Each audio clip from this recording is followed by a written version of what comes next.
मेरी तरफ देखें प्लीज बेटा, हम जितने यूनिट्स की सेल्स बुक करते हैं, हम जितने यूनिट्स की सेल्स बुक करते हैं उतने यूनिट्स की ही कॉस्ट ऑफ सेल्स बुक करते हैं। इधर देख लें भाई, जितने यूनिट्स की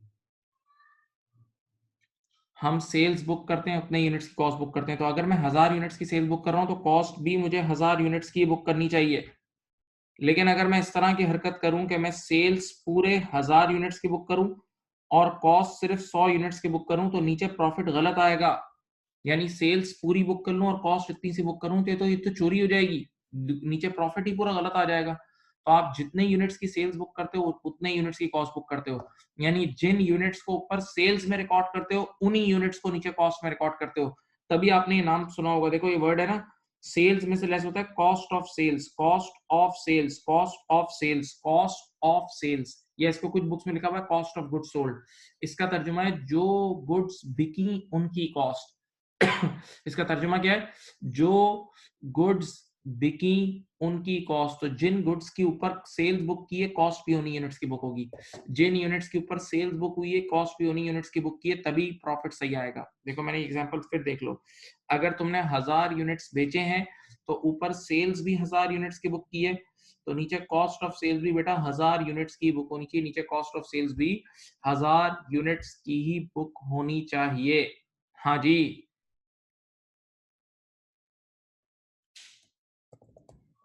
अब ये बात क्लियर है। दूसरी बात सुनो बेटा, ये जो वर्ड है ना कॉस्ट ऑफ सेल्स, ये वर्ड है ना कॉस्ट ऑफ सेल्स, इसकी जरा नेचर सुन लो। कॉस्ट ऑफ सेल्स का वर्ड कॉस्ट से स्टार्ट हो रहा है, कॉस्ट ऑफ सेल्स का वर्ड कॉस्ट से स्टार्ट हो रहा है, कॉस्ट का मतलब खर्चा होता है।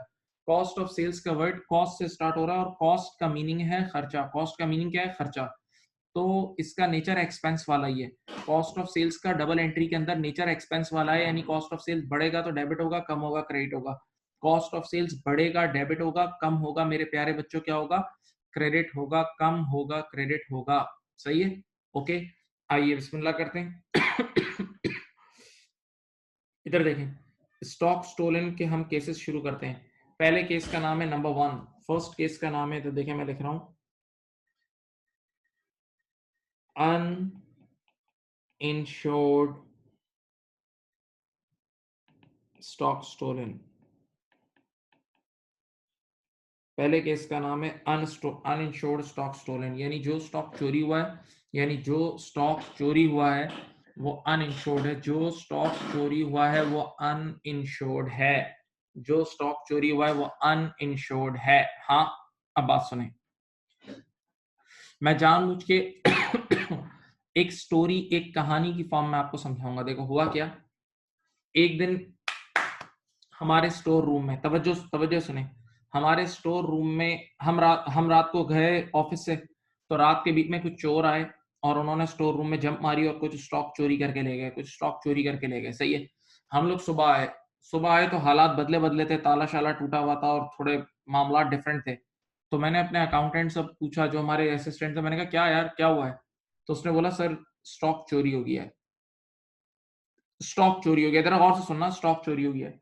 तो मैंने फौरन से कहा, मैंने कहा यार कितने का स्टॉक चोरी हुआ है, उसने कहा 10,000 का।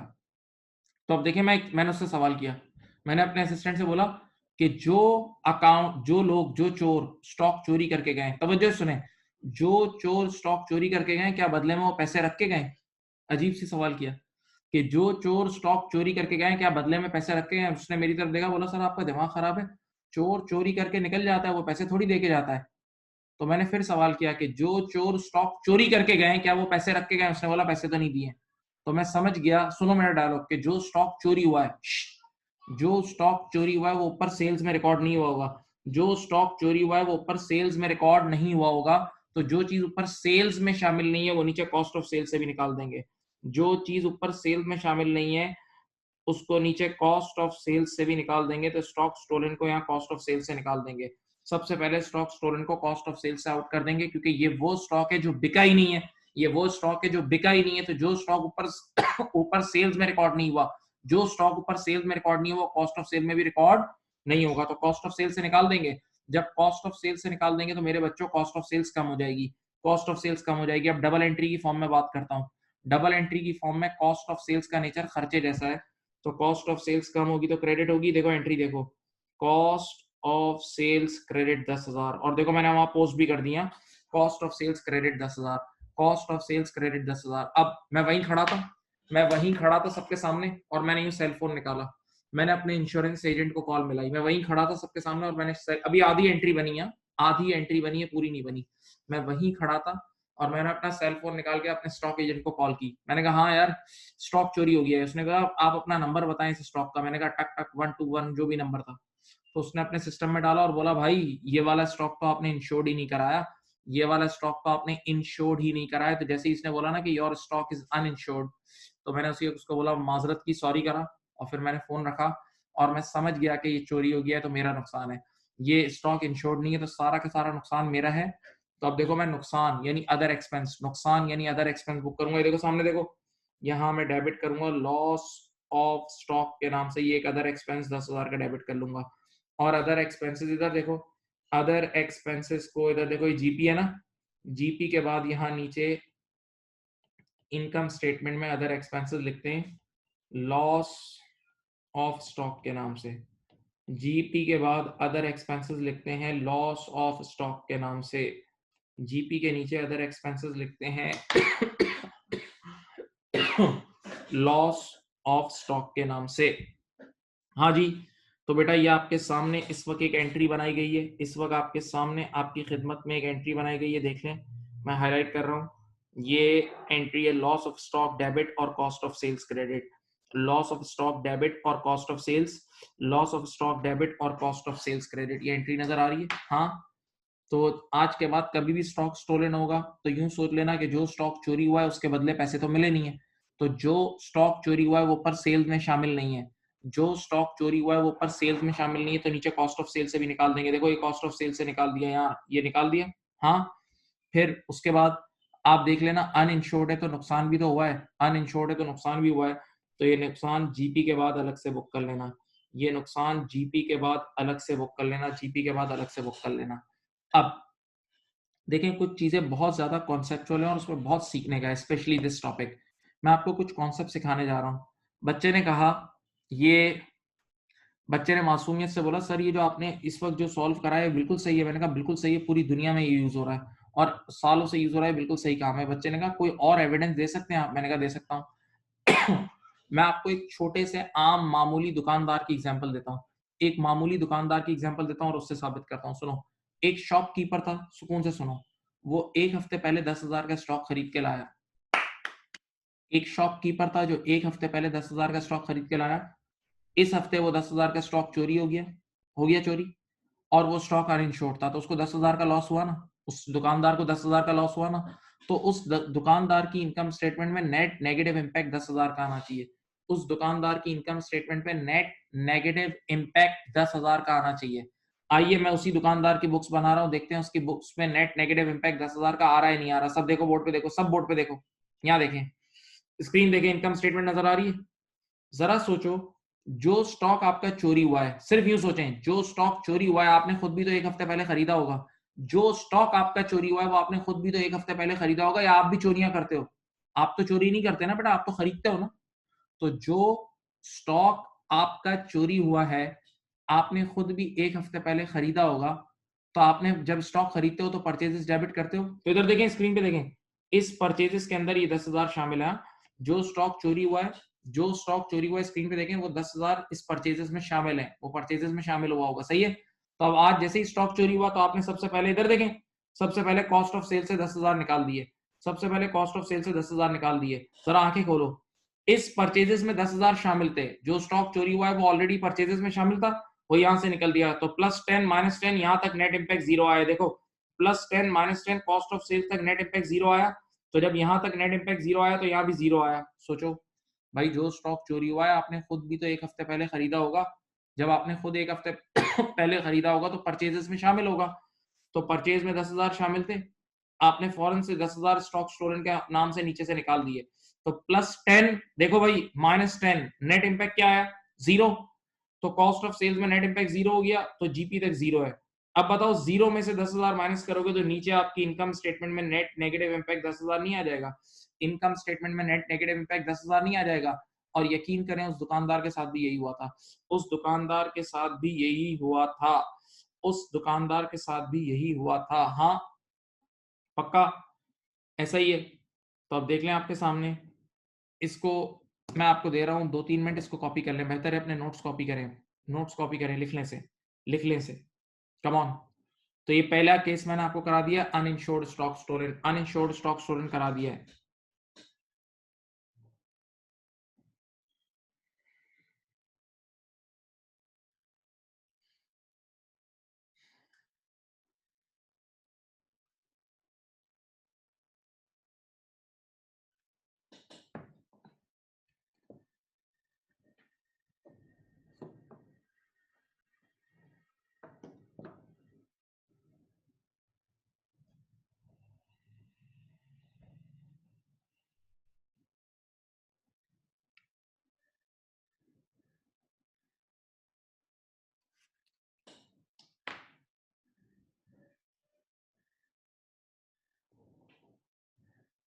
लिख लो बेटा।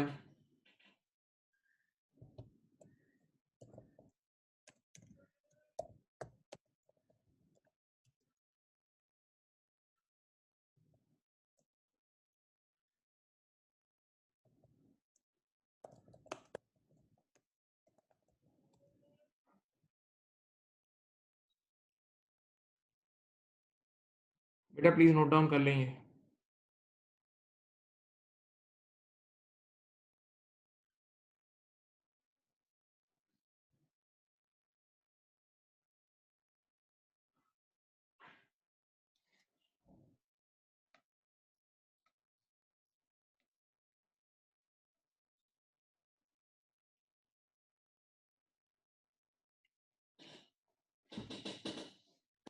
अब उसके बाद कॉस्ट ऑफ सेल्स क्रेडिट इसलिए हो रहा है क्योंकि कम हो रहा है। देखो कॉस्ट ऑफ सेल्स आप लेस कर रहे हो, और कॉस्ट ऑफ सेल्स एक खर्चे की तरह की चीज है, कॉस्ट ऑफ सेल्स एक खर्चे की तरह की चीज है, पहले बताया था, एक्सपेंस की तरह है, तो बढ़ता है तो डेबिट होता है, कम होता है तो क्रेडिट होता है। कॉस्ट ऑफ सेल्स का नाम कॉस्ट से शुरू हो रहा है, कॉस्ट, खर्चा खर्चा खर्चा, तो वो ही एक्सपेंस नेचर वाली एंट्री बनेगी। लिख लें, आराम से लिख लें, take your time, take your time.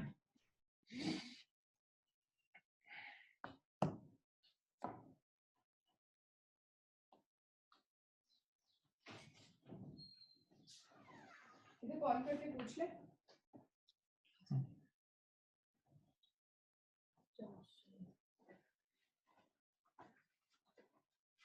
लिख लिया बेटा।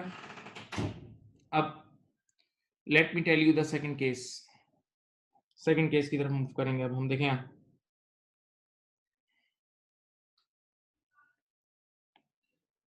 यहाँ देख लें।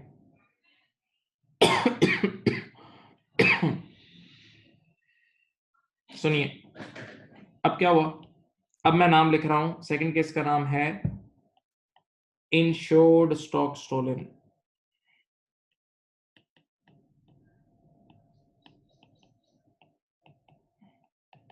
बहुत गौर से बात को सुनना, क्या होगा, मैं जानबूझ के रिपीट कर रहा हूं, एक बार फिर सुन लें। वही हुआ, हम लोग रात को गए तो वो चोर आए रात में और उन्होंने जंप मारा, 10,000 का स्टॉक लेके फरार हो गए। सुबह हम लोग पहुंचे तो हालात बदले बदले थे। तो मैंने कहा क्या हुआ है, तो बोला भाई साहब स्टॉक चोरी हो गया है, स्टॉक चोरी हो चुका है, स्टॉक चोरी हो चुका है। तो मैंने फौरन से पूछा कि जो चोर चोरी करके गए क्या पैसे रख के गए, क्या पैसे रख के गए? उन्होंने कहा ना ना पैसे नहीं रख के गए, पैसे नहीं रख के गए। तो मैं समझ गया, मेरी तरफ देखो, जो स्टॉक चोरी हुआ है वो ऊपर सेल्स में शामिल नहीं है, जो स्टॉक चोरी हुआ है वो ऊपर सेल्स में शामिल नहीं है। तो जो चीज ऊपर सेल में शामिल नहीं होती उसको कॉस्ट ऑफ सेल से भी निकाल देते हैं, क्योंकि जिन यूनिट्स की सेल बुक करते हैं कॉस्ट ऑफ सेल भी उन्हीं की बुक करते हैं। तो मैंने कॉस्ट ऑफ सेल से ये देखो 10,000 रुपए निकाल दिए, कॉस्ट ऑफ सेल से 10,000 निकाल दिए, नहीं कॉस्ट ऑफ सेल्स को रिड्यूस कर दिया, कॉस्ट ऑफ सेल्स को रिड्यूस कर दिया। इधर देखें तो कॉस्ट ऑफ सेल्स कम होती है तो क्रेडिट होती है, कॉस्ट ऑफ सेल्स बेटा कम होती है तो क्या होती है, क्रेडिट होती है। तो 10,000 से कॉस्ट ऑफ सेल्स को क्रेडिट कर दिया, 10,000 से कॉस्ट ऑफ सेल्स को क्या कर दिया, क्रेडिट कर दिया, ठीक है। अब मेरी तरफ देखें, उस वक्त जिस वक्त ये हादसा हुआ ना उस वक्त हमें नुकसान हो गया है, उस वक्त हमें नुकसान हो चुका है, जिस वक्त ये हादसा हुआ उस वक्त हमारा नुकसान है। तो हम उसी वक्त सामने एक अदर एक्सपेंस भी बुक करेंगे लॉस ऑफ स्टॉक के नाम से, उसी वक्त सामने एक अदर एक्सपेंस बुक करेंगे लॉस ऑफ स्टॉक के नाम से 10,000। ये देखो मैंने अदर एक्सपेंसेस भी बुक कर दिया लॉस ऑफ स्टॉक के नाम से, कितना, 10,000 का अदर एक्सपेंस बुक कर दिया। अब मैंने फौरन से फोन निकाला, अपना सेल फोन निकाला और ठक ठक ठक इंश्योरेंस एजेंट को कॉल की। तो मैंने कहा हाँ भाई मैं फलां साहब बात कर रहा हूँ। तो उसने कहा अरे आपने कॉल क्यों की यार, आप क्या चीज हो, आप तो चीज हो यार, आप हमारे 20 साल पुराने क्लाइंट हो यार, आप तो बस छोड़ दो, आपने कॉल भी क्यों की। बोला बस आपको बगैर किसी वेरिफिकेशन के क्लेम मिलेगा, जाओ बगैर किसी वेरिफिकेशन के शाम तक क्लेम मिल जाएगा, शाम तक चेक पहुंच जाएगा सेठ, सेठ शाम तक चेक पहुंच जाएगा, घबराने की कोई जरूरत नहीं है। मैंने कहा थैंक यू। तो अब बताओ सामने वाला मुझे शाम में 10,000 रुपये देगा, क्या देगा, 10,000 रुपये कैश। इधर देखें यहाँ इंश्योरेंस क्लेम मिलेगा। तो इंश्योरेंस क्लेम की अलग से एंट्री बना लेना, ये देखो पैसा डेबिट, पैसा डेबिट 10,000, और इंश्योरेंस क्लेम एक अदर इनकम ट्रीट हो जाएगी।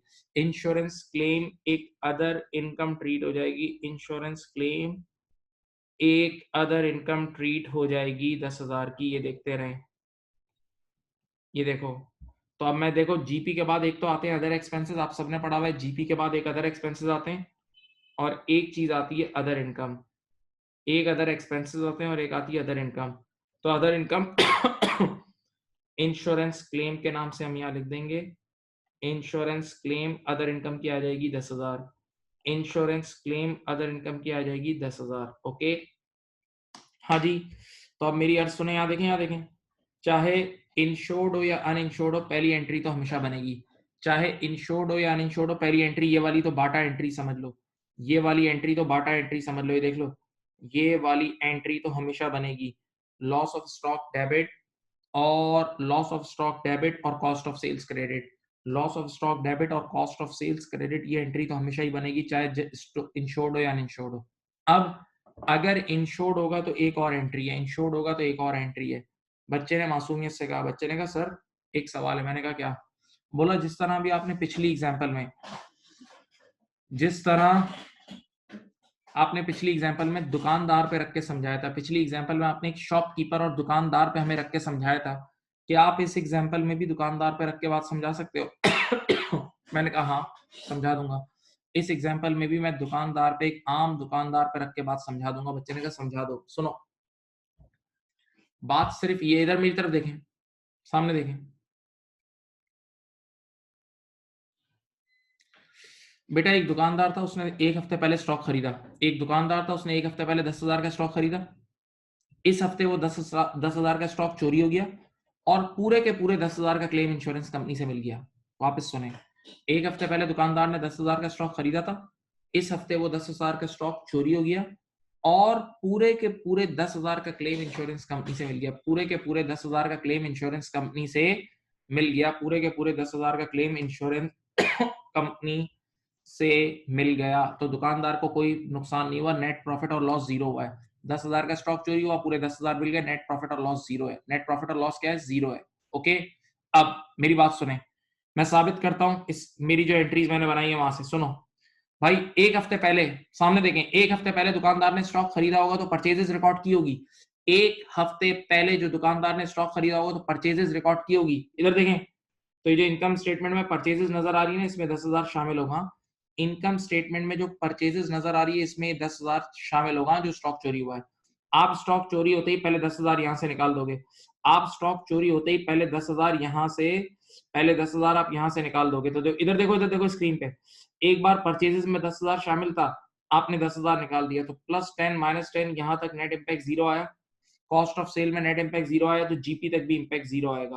कॉस्ट ऑफ सेल्स पे नेट इंपैक्ट जीरो आया तो जीपी पे भी जीरो आएगा। अब नीचे देखें, जीपी के नीचे एक बार 10,000 लेस हो रहे हैं, एक बार 10,000 ऐड हो रहे हैं, जीपी के नीचे एक बार 10,000 लेस हो रहे हैं, एक बार 10,000 ऐड हो रहे हैं। तो मेरे डियर स्टूडेंट, नेट प्रॉफिट भी आपके पास जीरो आएगा, नेट प्रॉफिट भी आपके पास जीरो आएगा, नेट प्रॉफिट भी आपके पास जीरो आएगा।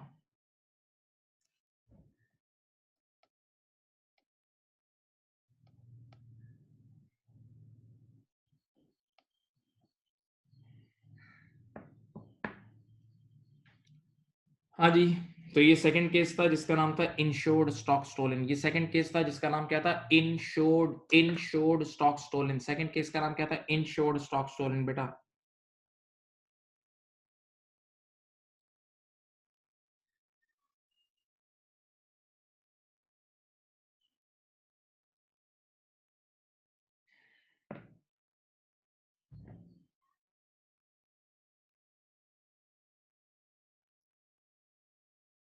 ठीक है, अब मेरी बात सुने, एक और चीज प्रैक्टिकल लाइफ की एक बात सुने, इधर देखें। प्रैक्टिकल लाइफ में क्या होता है भाई, इंश्योरेंस कंपनी इतने शरीफ लोग नहीं होते, इंश्योरेंस कंपनी वाले इतने शरीफ लोग नहीं होते, ठीक है। तो वो एक डिपार्टमेंट तो इंश्योरेंस कंपनी का वो होता है जो आपको घेरता है, जो आपको आजकल लाइफ इंश्योरेंस के लिए घेर रहे हैं। अब तो इस्लामिक बैंकिंग वाले भी इसमें घुस गए हैं, आपको हदीसें सुना रहे हैं कि भाई इंश्योरेंस करा लो। बड़ी अजीब और गरीब गेम चल रही है, आपको पूरा दिन पीछे पड़ेंगे, आप प्लीज अपना ख्याल, आप आपके बाद भाभी का क्या होगा और ये। अबे भाई तुझे क्या है तुझे क्या है भाभी का, तू अपने काम से काम रख। तो ऐसी सूरत हाल में एक डिपार्टमेंट तो इंश्योरेंस कंपनी का वो होता है जो आपको घेरता है। फिर दूसरा डिपार्टमेंट वो होता है, प्लीज सुने, दूसरा डिपार्टमेंट वो होता है तवज्जो। जब आप क्लेम लेने जाते हो ना, तो वो आपके चप्पलें घिसा देता है, इतने चक्कर खिलवाता है, आ जाओ बेटा अब लगो लाइन में। तो वो दूसरा डिपार्टमेंट होता है जिससे आप क्लेम लेने जाते हो, वो अलग डिपार्टमेंट होता है। तो क्लेम जो डिपार्टमेंट दे रहा होता है वो इतना शरीफ नहीं होता कि भाई कॉल करी शाम में ले जाना कॉल करी शाम में ले जाना, शाम में ले जाना, शाम में ले जाना, इतना शरीफ नहीं होता। हाँ, कुछ फॉरेन कंट्रीज में ऐसा है, जैसे अमेरिका वगैरह में ऐसा ही होता है। आपकी गाड़ी लग जाए तो बस कॉल करो और अगले दिन चेक आ जाता है। वहां बहुत तेज, वहां एक एक चीज इंश्योर्ड है। उन मुल्कों में एक एक पाई पाई हर चीज दाना दाना इंश्योर्ड है। तो वहाँ इंश्योरेंस का निजाम इतना फास्ट है और इतना बड़ा बिजनेस है ये, कि वो एक कॉल पे आपको क्लेम देते हैं। वहां अलग मामला हैं, हम यहाँ अपने मुल्क से कंपेयर नहीं कर सकते उसको। अब सुने, तो बेटा नॉर्मली ऐसा नहीं होता कि इंश्योरेंस क्लेम एक सेकंड में मिल जाए। तो आप जब इंश्योरेंस एजेंट को कॉल करते हो तो वो आपको कंफर्मेशन तो देता है, बोला लेकिन हम आपको 10 दिन बाद चेक देंगे, इस तरह। इधर देखें, तो फिर यहाँ जहाँ मैंने बैंक डेबिट किया है ना, यहाँ जहाँ मैंने बैंक डेबिट किया है ना, जहां मैंने बैंक डेबिट किया है वहां कभी कभार ये भी आ जाता है। देखो इधर देखो, बैंक की जगह इंश्योरेंस रिसीवेबल, बैंक की जगह आ जाता है इंश्योरेंस रिसीवेबल डेबिट, सही है। अगर इंश्योरेंस कंपनी इमीडिएटली पैसे नहीं दे रही इंश्योरेंस कंपनी पैसे नहीं दे रही तो अभी अभी, और वो वादा कर दे, तो आप फिर बैंक की जगह इंश्योरेंस रिसीवेबल डेबिट कर लेना, बैंक की जगह इंश्योरेंस रिसीवेबल डेबिट कर लेना। हाँ, सही है। तो ये दो केसेस हो गए, एक हो गया अनइंश्योर्ड स्टॉक स्टोलन, एक हो गया फुली इंश्योर्ड। एक हो गया अनइंश्योर्ड और एक हो गया फुली इंश्योर्ड। थोड़ा सा नोट डाउन कर ले, मैं रुका हुआ हूँ, थोड़ा सा नोट डाउन कर ले, मैं रुका हुआ हूँ।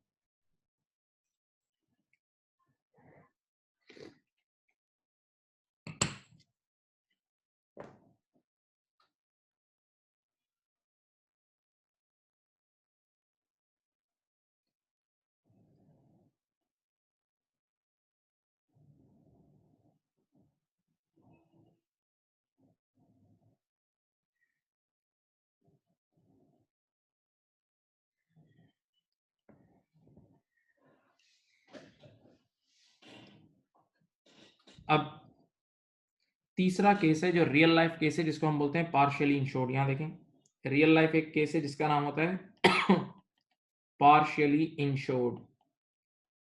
बात को सुनिएगा, पार्शियली इंश्योर्ड। अब आप लोग अगर ये दोनों केसेस समझ गए तो आपने कॉन्सेप्ट मेजर समझ लिया है। अगर ये दोनों केसेस आप समझ गए तो आप कॉन्सेप्ट समझ चुके हो। इधर देखो, तीसरा केस, वापस से वही कहानी सुना रहा हूँ। तीसरा केस, वापस से वही कहानी सुना रहा हूँ। क्या हुआ, रात के बीच में चोरों ने जंप मारी, स्टॉक लेके फरार। सुबह हम पहुंचे तो मैंने फौरन से अपने असिस्टेंट से पूछा क्या हुआ है, तो उसने बोला उस्ताद कुछ स्टॉक चोरी हो चुका है। तो मैंने कहा, मैंने वही रिवायती अंदाज, कितने का, बोला 10,000। मैंने कहा क्या जो स्टॉक चोर चोरी करके गए पैसे रख के गए? उन्होंने कहा ना ना ना, कोई पैसे रख के नहीं गए। तो मैं समझ गया कि जो भी स्टॉक चोरी हुआ है वो सेल्स में ऊपर शामिल नहीं है, वो सेल्स में शामिल नहीं है। इधर देखें, तो मैं उसी वक्त ये कॉस्ट ऑफ सेल्स से निकाल दूंगा, कॉस्ट ऑफ सेल्स से निकाल दूंगा। तो मैं वही एंट्री बनाऊंगा, मैंने पहले बोला था कॉस्ट ऑफ सेल्स को मैं क्रेडिट कर दूंगा, कम कर दूंगा, कॉस्ट ऑफ सेल्स को मैं 10,000 से कम कर दूंगा। और बेटा इधर देखें, फर्स्ट इंस्टेंस में हम समझ जाते हैं कि हमारा नुकसान हो गया है, तो उसी वक्त सामने नुकसान भी बुक कर लेते हैं। कॉस्ट ऑफ सेल्स क्रेडिट और लॉस ऑफ स्टॉक डेबिट, वही एंट्री, यानी तीनों केसेस में पहली एंट्री एक ही है। तीनों केसेस में पहली एंट्री एक ही है, लॉस ऑफ स्टॉक डेबिट और cost of sales credit. Loss of stock debit और cost of sales credit, loss of stock debit और कॉस्ट ऑफ सेल्स क्रेडिट। हाँ जी। अब अब मैंने इंश्योरेंस कंपनी को कॉल की, मैंने उसी वक्त इंश्योरेंस कंपनी को कॉल की। मैंने कहा यार हमारा ये स्टॉक चोरी है। उसने कहा जल्दी ना करें, साफ साफ, अब ये रियल लाइफ है। उसने कहा जल्दी ना करें, हमारी टीम आएगी, इंस्पेक्शन करेगी, केस प्रोसेस होगा और फिर देखेंगे। तो उनकी टीम आई, केस प्रोसेस हुआ सब। तो उन्होंने एंड में बोला भाई आपकी भी गलती है कि आपका चौकीदार सो रहा था, आप लोग ताले शाले खुले रख के चले गए थे, और बड़े ड्रामेबाजी की और उन्होंने कहा हम आपको सिर्फ 5,500 का क्लेम देंगे। कितना देंगे? 5,500 का क्लेम देंगे। स्टॉक बेशक 10,000 का चोरी हुआ है, लेकिन क्लेम कितना मिलेगा? 5.5। ठीक है, तो जैसे ही उसने बोला ना 5.5 का क्लेम देंगे, तो मैंने फौरन से देखो एक एंट्री बनाई। इधर देखो, मैंने एंट्री बनाई इंश्योरेंस रिसीवेबल, सब देखें यहाँ, डेबिट 5.5 का क्लेम मिलेगा, और सामने other income, insurance income book कर ली। इंश्योरेंस क्लेम हमारी इनकम होती है, इंश्योरेंस की इनकम बुक कर ली 5.5। सही है, क्योंकि इस बार 10,000 का नहीं, सिर्फ 5.5 का क्लेम मिल रहा है। इस बार 10 का नहीं, सिर्फ और सिर्फ 5.5 का क्लेम मिल रहा है, 5.5 का। तो मैंने यहाँ अदर इनकम में आके अब 5,500 का क्लेम बुक कर लिया। अदर इनकम में आके 5.5 का क्लेम बुक कर लिया, 5.5 का क्लेम बुक कर लिया। अदर इनकम में आके 5,500 का क्लेम बुक कर लिया। हाँ भाई।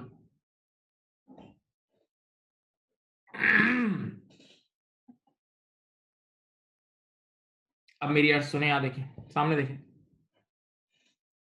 अब पॉइंट ये है बच्चों, इधर देखो, पॉइंट ये है कि बच्चे ने कहा दुकानदार की एग्जांपल से साबित कर दोगे? मैंने कहा कर देता हूं। चलो इधर देख लो, बस आखिरी एग्जांपल है। एक हफ्ते पहले मैंने 10,000 का स्टॉक खरीदा था, मैं दुकानदार था, मैंने 10,000 का स्टॉक खरीदा एक हफ्ते पहले। आज एक हफ्ते बाद 10,000 का स्टॉक चोरी हो गया, लेकिन इंश्योरेंस कंपनी ने 5.5 का क्लेम दे दिया। तो जरा सोचो, 10 का चोरी हुआ, 5.5 का वापस मिल गया, तो अपने ऊपर जो नेट लॉस आया होगा वो 4.5 आया होगा। हमारे ऊपर जो नेट लॉस आया होगा वो 4.5 आया होगा। तो हमारी इनकम स्टेटमेंट में जो नेट नेगेटिव इंपैक्ट आना चाहिए वो 4,500 का आना चाहिए। हमारी इनकम स्टेटमेंट में जो नेट नेगेटिव इंपैक्ट आना चाहिए वो 4.5 का आना चाहिए, वो 4,500 का आना चाहिए, 4,500 का आना चाहिए। हाँ, अब मेरी अर्ज सुने, इधर से मैं साबित करता हूँ। एग्जाम स्क्रीन पे देखें, स्क्रीन पे देखें बेटा। एक हफ्ते पहले जो स्टॉक, जो मेरा आज स्टॉक चोरी हुआ, वो मैंने एक हफ्ते पहले खरीदा भी तो था। जो मेरा आज स्टॉक चोरी हुआ है वो मैंने एक हफ्ते पहले खरीदा भी तो था। तो जब एक हफ्ते पहले खरीदा होगा तो मैंने अपनी परचेजेस में ऐड किया होगा। जब एक हफ्ते पहले मैंने खरीदा होगा तो मैंने अपनी परचेजेस में रिकॉर्ड किया होगा। हाँ, 10,000। आज जब स्टॉक चोरी हुआ तो यहाँ से 10 निकाल दिया, तो देखो परचेज में 10 ऐड किया, यहाँ से 10 निकाल दिया, +10 -10 +10 -10, यहाँ इम्पैक्ट 0 आ रहा है। कॉस्ट ऑफ सेल में इम्पैक्ट 0 आ रहा है। तो जब कॉस्ट ऑफ सेल में इम्पैक्ट 0 आ रहा है तो जीपी तक भी इसका इम्पैक्ट 0 आया है। कॉस्ट ऑफ सेल में इम्पैक्ट 0 आया तो जीपी भी क्या आएगा? 0। अब बताओ, नीचे अदर एक्सपेंसेस में 10 बुक किए हैं और अदर इनकम में 5.5। अदर एक्सपेंसेस में 10 लेस हुए हैं और अदर इनकम में 5.5 ऐड हुए हैं। तो बताओ अल्टीमेटली 4,500 का नेट नेगेटिव इम्पैक्ट आ रहा है। अल्टीमेटली इन सारी एंट्रीज के बाद 4,500 का नेट नेगेटिव इम्पैक्ट आ रहा है। और याद करो, उस दुकानदार को भी 4,500 का ही नेट लॉस हुआ था। उस दुकानदार को भी 4,500 का ही नेट लॉस हुआ था, देख लो।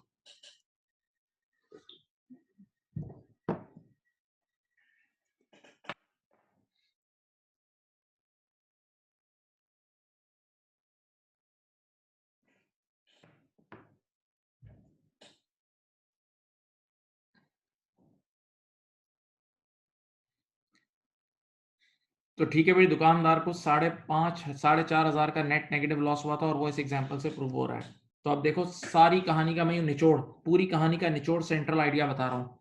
तीनों में से कोई भी केस हो, अनइंश्योर्ड, इंश्योर्ड या पार्शियली इंश्योर्ड, पहली एंट्री हमेशा टोटल अमाउंट की बनेगी। पहली एंट्री ए की बनेगी, लॉस ऑफ स्टॉक डेबिट और cost of sales credit. Loss of stock debit और cost of sales credit. Cost of sales को तो हमेशा कम करेंगे, सही है। पहली एंट्री हमेशा ए की बनेगी।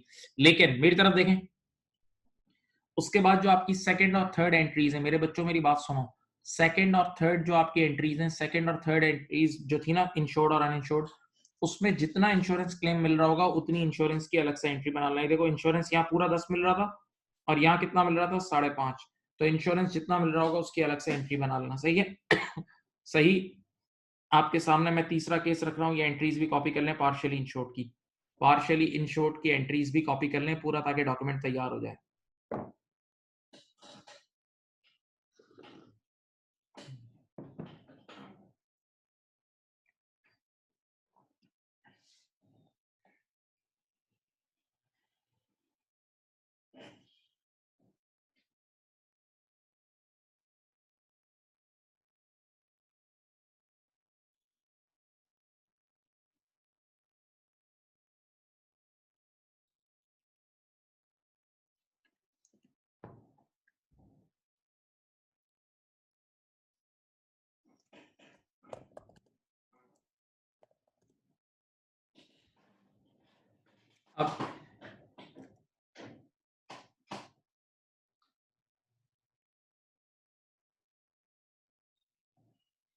बेटा पार्शियल इंश्योर्ड में सबसे पहले 10,000 का स्टॉक चोरी हुआ, 10,000 का स्टॉक चोरी हुआ तो स्टॉक चोरी होने की पहली एंट्री यही है।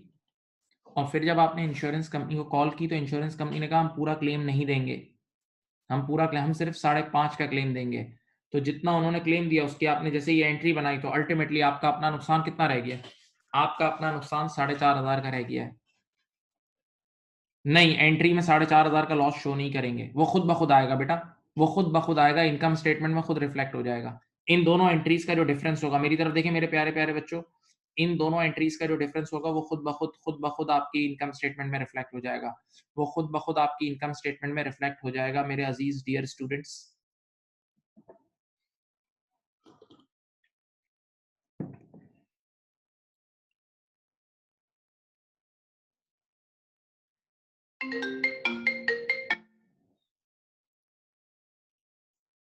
अब नेक्स्ट, अब मैं थोड़ी और बेसिक बातें आपको सिखा रहा हूं ताकि आप सीखें। सुने, आप लोगों ने सबने बचपन में इनकम स्टेटमेंट पढ़ी है, आप सबने बचपन में इनकम स्टेटमेंट पढ़ी है, ठीक है। मैं एक इनकम स्टेटमेंट का स्लाइड सा रिकैप देता हूं और बड़ा यूजफुल होगा इंशाल्लाह, और वो सीखने वाला रिकैप है, प्लीज यहां देखें क्योंकि ये राइट टाइम है। अभी मैंने ये चीज गरम गरम समझाई है तो आप समझ जाएंगे। इनकम स्टेटमेंट में आप लोग पहले लिखते थे सेल्स, याद है, ये सेल्स आती थी। अच्छा ये भी हम सबको पता है, उसमें से सेल रिटर्न लेस होती थी, सेल में से सेल्स रिटर्न लेस होती थी, मैं अभी नहीं लिख रहा। फिर नीचे लिखते थे यहाँ बड़ा बड़ा कॉस्ट ऑफ सेल्स, मतलब जो गुड्स बिकी उनकी कॉस्ट। देखो नाम, इस नाम को तोड़ लिया करो, कॉस्ट ऑफ सेल्स यानी जो गुड्स बिकी उनकी कॉस्ट, जो गुड्स बिकी उनकी कॉस्ट, सही है। अब कॉस्ट ऑफ सेल में आप पहले लिखते थे ओपनिंग स्टॉक, बच्चों इधर देखो, ओपनिंग स्टॉक लिखते थे, यहां देखते रहे, इसमें ऐड होता था परचेजेस, परचेजेस ऐड होता था, हाँ। कभी कभार आपको कैरेज इनवर्ट गिवन होती थी, कैरेज का मतलब होता है ट्रांसपोर्ट कॉस्ट, कैरेज का मतलब ट्रांसपोर्ट कॉस्ट, और carriage in, carriage in, carriage in, transport cost, transport cost of purchases. तो वो ट्रांसपोर्ट कॉस्ट ऑफ परचेजेस भी परचेजेस का पार्ट बनती है, कैरेज इन भी जो है ना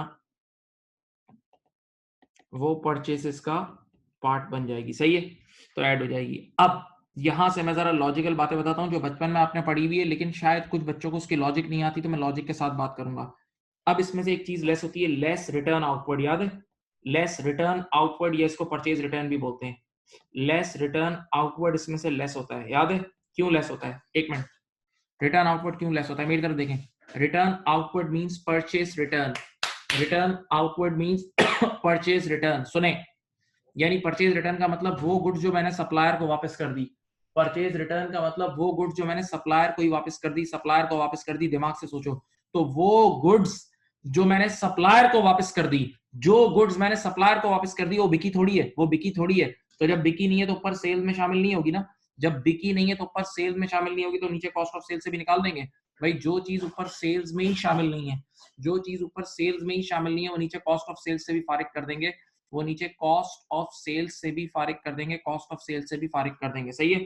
तो रिटर्न एंड आउटवर्ड यहां से निकाल देंगे, ये इसकी लॉजिक है। देन लेस स्टॉक ड्राइंग्स, बचपन में ये भी पढ़ा होगा, स्टॉक ड्राइंग्स, यहां देखें भाई, ये स्टॉक ड्राइंग्स क्या है बेटा, मेरा सुपरमार्केट थी और सुपरमार्केट में मैं पेप्सी, शान मसाला, चेरी ब्लॉसम ये सब बेचता था, सही है, बिस्किट चिप्स सब। आज क्या हुआ, घर के बच्चे आए और घर के बच्चे यहाँ से स्टॉक लेके निकल गए, मेरे अपने बच्चे आए घर से और घर से यहाँ से स्टॉक लेके निकल गए, यहाँ से लेके घर चले गए। तो अब मालिक के घर पे गुड्स जा रही हैं तो इसको हम बोलते हैं स्टॉक ड्राइंग्स, मालिक के घर पे गुड्स जा रही हैं तो इसको बोलते हैं स्टॉक ड्राइंग्स, इसको क्या बोलते हैं, स्टॉक, बोलो भाई, स्टॉक ड्राइंग्स, ठीक है।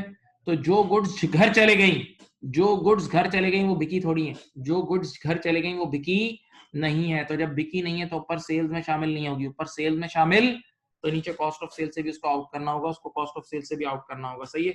इसी तरह लेस, अभी पढ़ा है थोड़ी देर पहले, 1 मिनट पहले, लेस स्टॉक स्टोलन, अभी पढ़ा है ना, याद है स्टॉक स्टोलन भी इसमें से लेस हो जाएगा, क्योंकि स्टॉक स्टोलन भी वो स्टॉक होता है जो चोरी हो गया, बिका नहीं है, वो स्टॉक है जो चोरी हो गया, बिका नहीं है, तो उसको भी आउट करेंगे, सही है, ऊपर सेल में शामिल नहीं होगा। लेस स्टॉक बर्न, ये भी एक चीज होती है कभी कभार, स्टॉक बर्न्ड या स्टॉक डिस्ट्रॉयड। बेटा क्या हुआ? खुदा ना खास्ता हमारे स्टोर रूम में आग लग गई, खुदा ना खास्ता हमारे स्टोर रूम में आग लग गई, स्टॉक जल गया। तो स्टॉक जल के बिल्कुल टुकड़ा टुकड़ा चूरा चूरा हो गया, रद्दी रद्दी हो गया, सही है। तो मैंने लड़कों को बोला उठा के बाहर फेंक दो। तो जो स्टॉक उठा के मैंने बाहर फेंक दिया वो बिका तो नहीं ना? जो स्टॉक मैंने उठा के बाहर फेंक दिया वो बिका तो नहीं। जब वो बिका नहीं तो ऊपर सेल्स में शामिल नहीं होगा, ऊपर सेल्स में शामिल नहीं होगा तो नीचे कॉस्ट ऑफ सेल्स से भी उसको खारिज कर देंगे, नीचे कॉस्ट ऑफ सेल्स से भी उसे आउट कर देंगे। हाँ पक्का? हाँ जी। अब इधर देखें तो देखें, अब आखिरी और सबसे अहम चीज है, आपने नाम सुना होगा क्लोजिंग स्टॉक। याद है कॉस्ट ऑफ सेल से लेस होता था, भूल गए? क्लोजिंग स्टॉक भी कॉस्ट ऑफ सेल से लेस होता था। इसकी लॉजिक सुनो, इसकी लॉजिक सुनो। Closing stock cost of sale से क्यों लेस होता है? Closing stock cost of sale से क्यों लेस होता है? जरा आंखें और कान खोल के सिर्फ फील करें और सोचें। क्लोजिंग स्टॉक का लफ्जी तर्जुमा है अनसोल्ड स्टॉक। बेटा क्लोजिंग स्टॉक का लफ्जी तर्जुमा है अनसोल्ड स्टॉक, वो स्टॉक जो नहीं बिका। क्लोजिंग स्टॉक का लफ्जी तर्जुमा है अनसोल्ड स्टॉक, वो स्टॉक जो नहीं बिका, वो स्टॉक जो नहीं बिका, अगले साल बिकेगा। बेटा क्लोजिंग स्टॉक का मतलब ये अनसोल्ड स्टॉक। तो जब मैं मुंह से कह रहा हूं, हम सब सुन रहे हैं, बोल रहे हैं, closing stock means unsold stock. तो क्लोजिंग स्टॉक इस साल नहीं बिका ना, तो ऊपर सेल्स में शामिल नहीं है। क्लोजिंग स्टॉक इस साल नहीं बिका तो वो ऊपर सेल्स में शामिल नहीं है, और जो चीज ऊपर सेल्स में शामिल नहीं होगी वो कॉस्ट ऑफ सेल्स से भी निकल जाएगी, वो कॉस्ट ऑफ सेल्स से भी निकल जाएगी। और यूं आपके पास आ जाएगा, यूं आपके पास आ जाएगा कॉस्ट ऑफ सेल्स, और फिर आप नीचे ये बॉटम लाइन पे ये ग्रॉस प्रॉफिट निकाल लेंगे। बॉटम लाइन पे आप ग्रॉस प्रॉफिट निकाल लेंगे। देख लें, ये सब चीजें आपको आनी चाहिए। देखें अब आप इतने होशियार होना चाहिए, अब इतने बड़े हो चुके हैं। ये देख लें, ये सारा इनकम स्टेटमेंट का फॉर्मेट है, और ये सब चीजें जितनी भी चीजें लेस हो रही हैं, कॉस्ट ऑफ सेल्स में से जितनी भी चीजें लेस हो रही हैं, इनके पीछे मेजर लॉजिक एक ही है, ये वो चीजें जो बिकी नहीं है, ये वो चीजें जो बिकी नहीं है, और जो चीज बिकी नहीं है वो ऊपर सेल्स में शामिल नहीं होगी तो नीचे कॉस्ट ऑफ सेल्स से भी निकल जाएगी।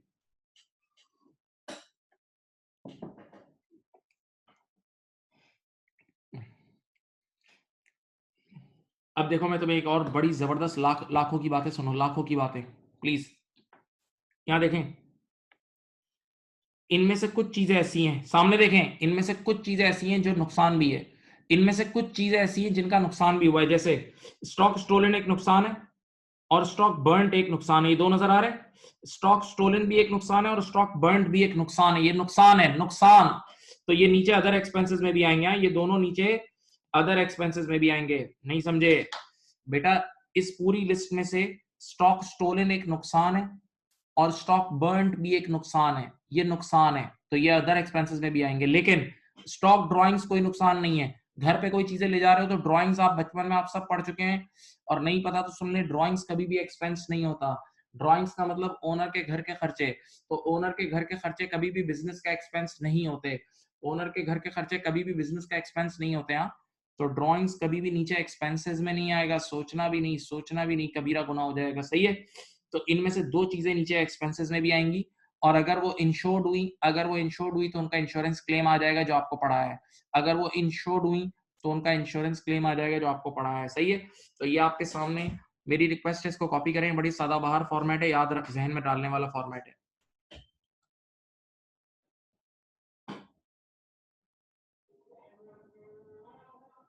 अजान हो रही है, मैं चुप हूं, आप देख लें।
अजान हो रही है, मैं इसलिए चुप हूँ।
ओके बच्चों इधर सामने देखें।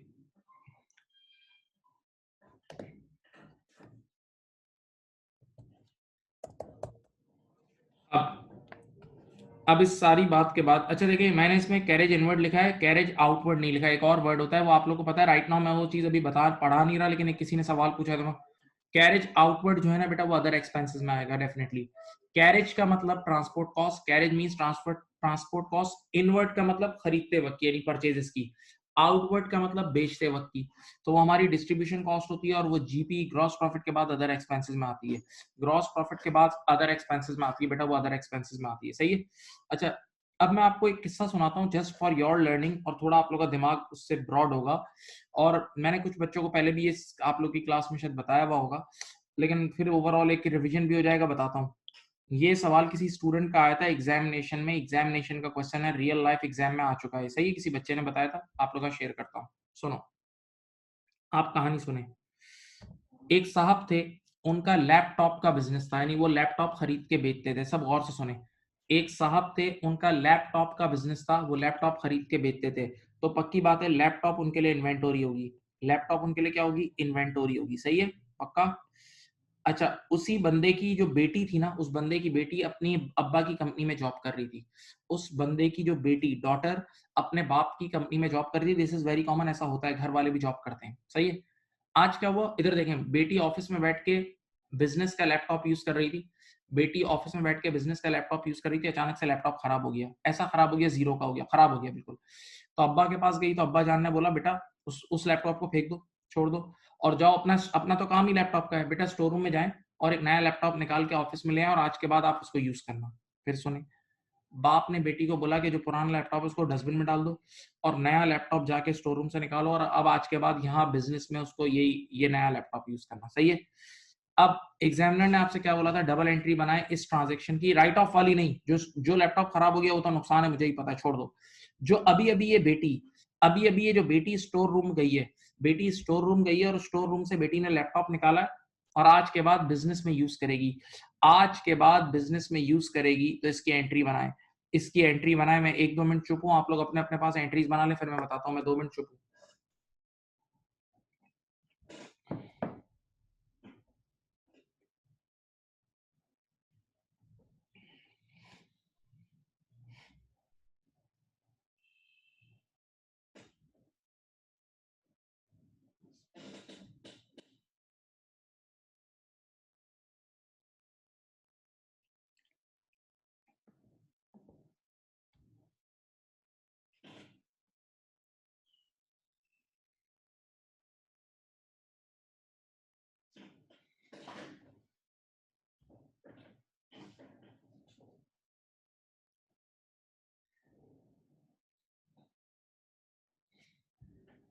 अब मेरी यार सुने, यहाँ देखें, कुछ बच्चों के आंसर्स गलत आए हैं, लेकिन उन्होंने, मैं उनको समझा देता हूँ। यहाँ देखें, एक आध मिनट फिर दे रहा हूँ, और दे रहा हूँ, सोच ले।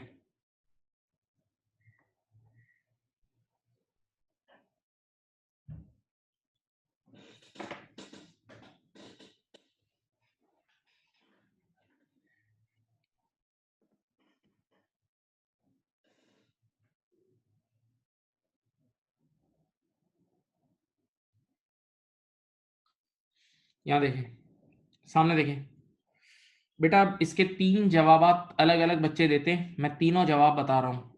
केस नंबर 1, अगर मैंने यूँ बोला होता, मेरी डायलॉग सुनो, अगर मैंने यूँ बोला होता कि मेरी तरफ देखें कि ये बेटी यहाँ से लैपटॉप निकाल के घर ले गई, तो फिर ये ड्राइंग्स हो जाती, स्टॉक ड्राइंग्स हो जाती, यानी स्टॉक घर ले जाती तो ड्राइंग्स।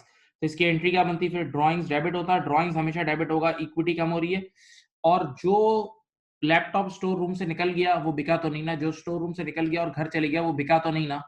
तो यहाँ आप क्रेडिट कर सकते हैं, इन्वेंटोरी भी क्रेडिट कर सकते हैं, ये भी कुछ लोग करते हैं। कुछ लोग कॉस्ट ऑफ सेल्स क्रेडिट करते हैं और कुछ लोग परचेजेस क्रेडिट करते हैं, ये तीनों चीजें सही हैं।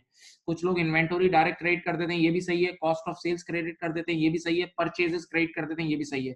तो ये पहला जवाब होता, अगर ये घर ले जाती, अगर ये घर ले जाती, अगर ये घर ले जाती तो एंट्री बनती ड्राइंग्स डेबिट और इन्वेंटोरी या कॉस्ट ऑफ सेल्स या परचेजेस क्रेडिट, ये तीनों सही है, सही है।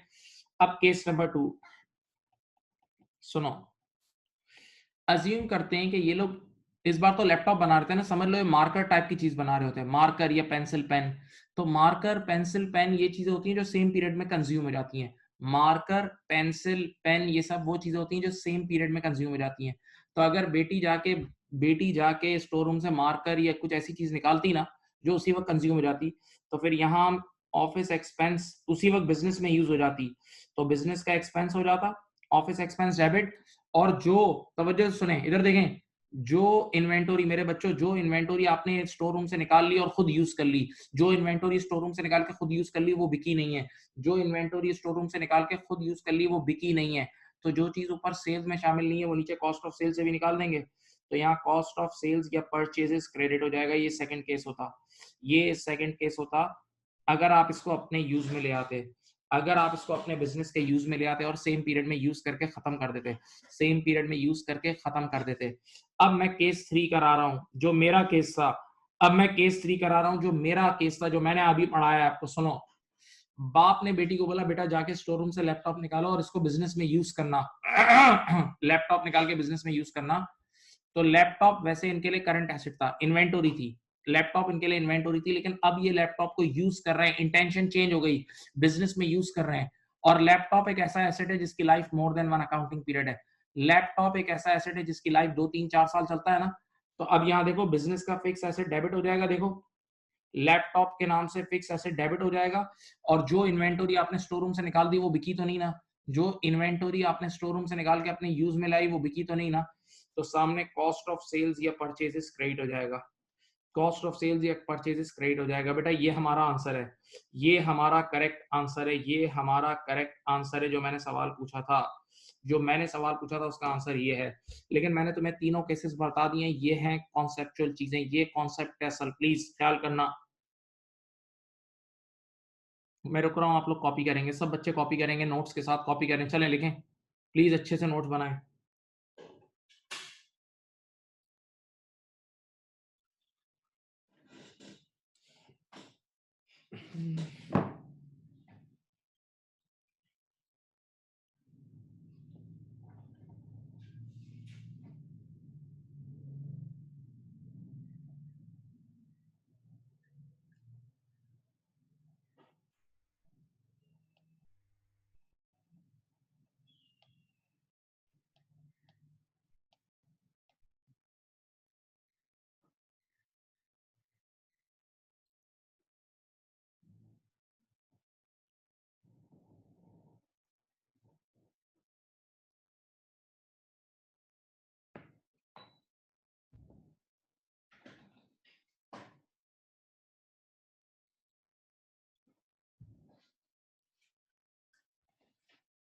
हाँ भाई।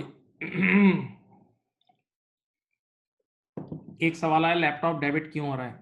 बेटा हमने पहले जो चीज़ हमारी इन्वेंटोरी थी अब हम उसको अपने यूज़ में ला रहे हैं, तो इस्तेमाल करने की नीयत शुरू हो जाए तो फिक्स एसेट बन गया ना, फिक्स एसेट। और बाय डेफिनेशन फिक्स एसेट क्या होता है, जिसकी life more than one accounting period हो, जो हमें more than one accounting period economic benefit दे, और यूज़ करने की नीयत से लिया हो।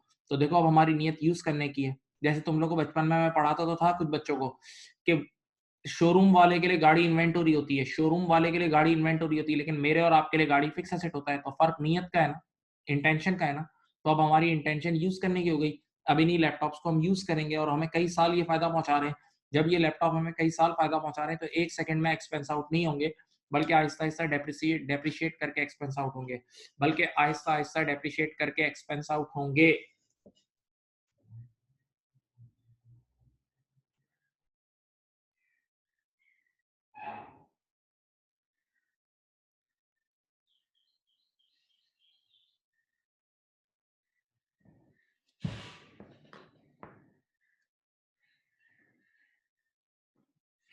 चलो अब मैं जरा आगे बढ़ता हूं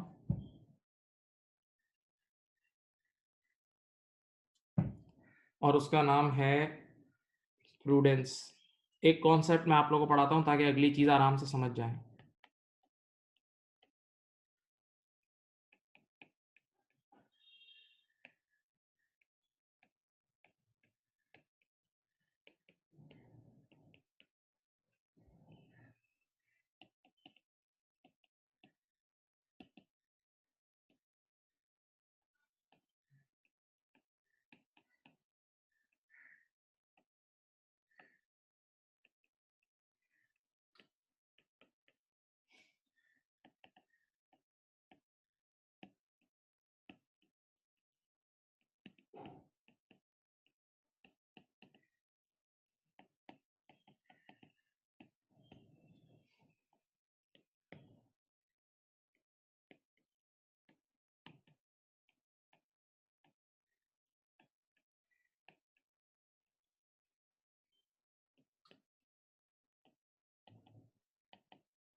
यहाँ देखें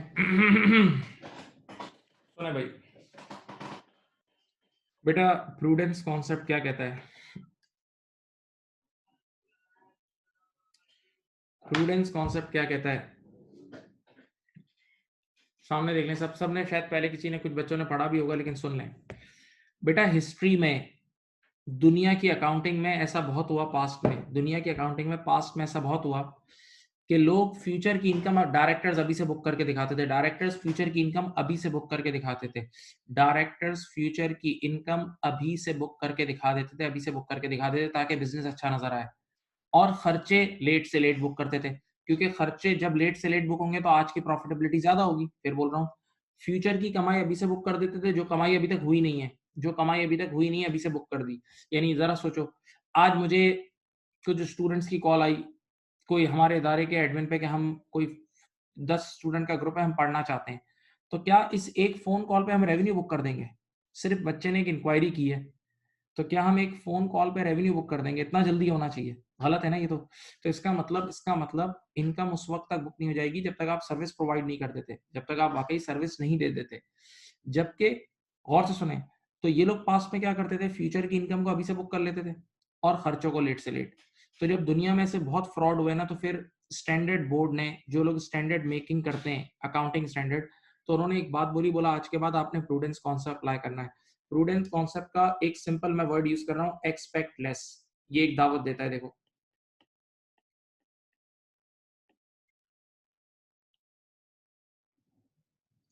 ये एक दावत देता है कि एक्सपेक्ट लेस। आप कम एक्सपेक्ट करो, बिजनेस को आर्टिफिशियली ओवरस्टेट करके ना दिखाओ। तो इसकी चारों लाइंस आप पढ़ेंगे, आपको एक ही फीलिंग आएगी। इनकम जो कि अच्छाई है, should not be book until realise. जब तक इनकम रियलाइज ना हो जाए तब तक आप बुक नहीं कर सकते।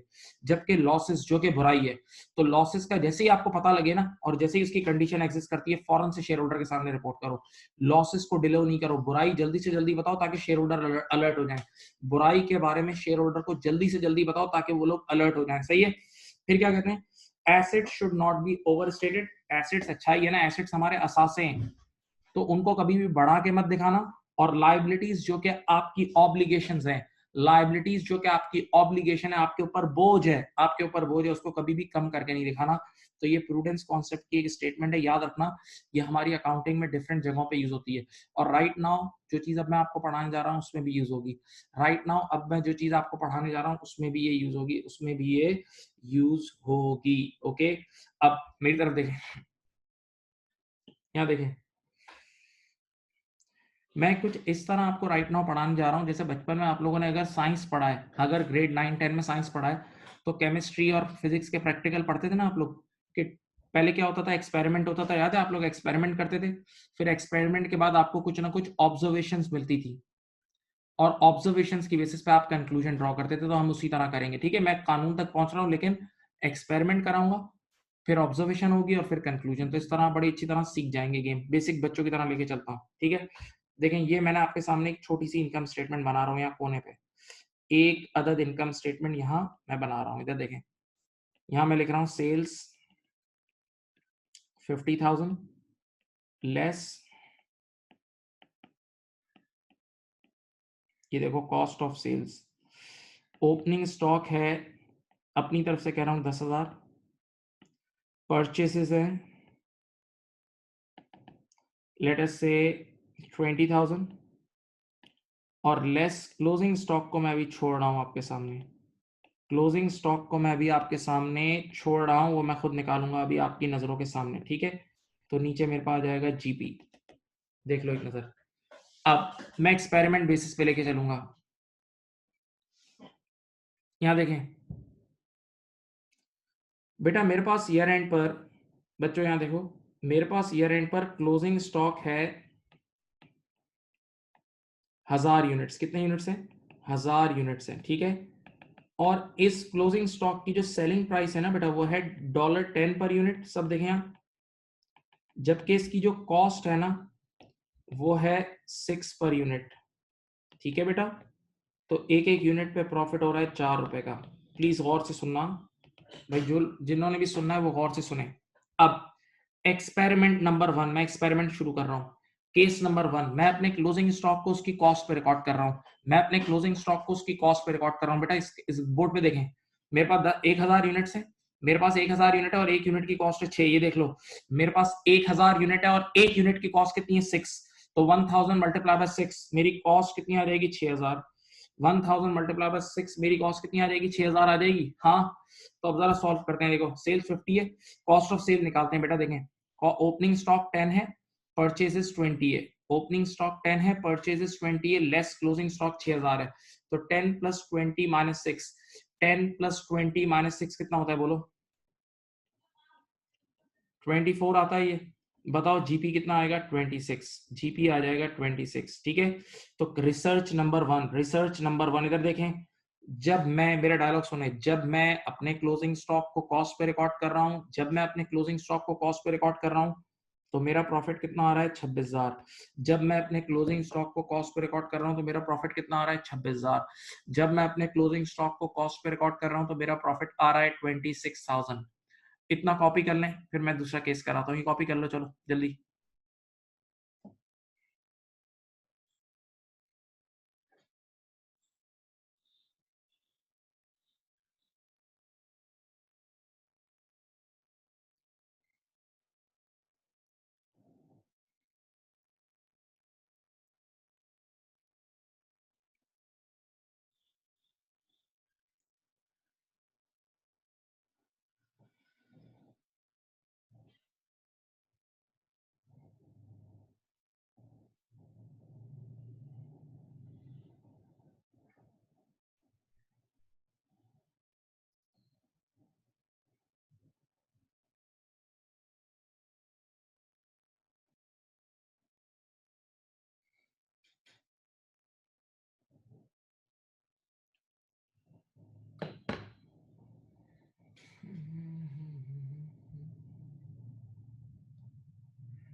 कर लिया कॉपी?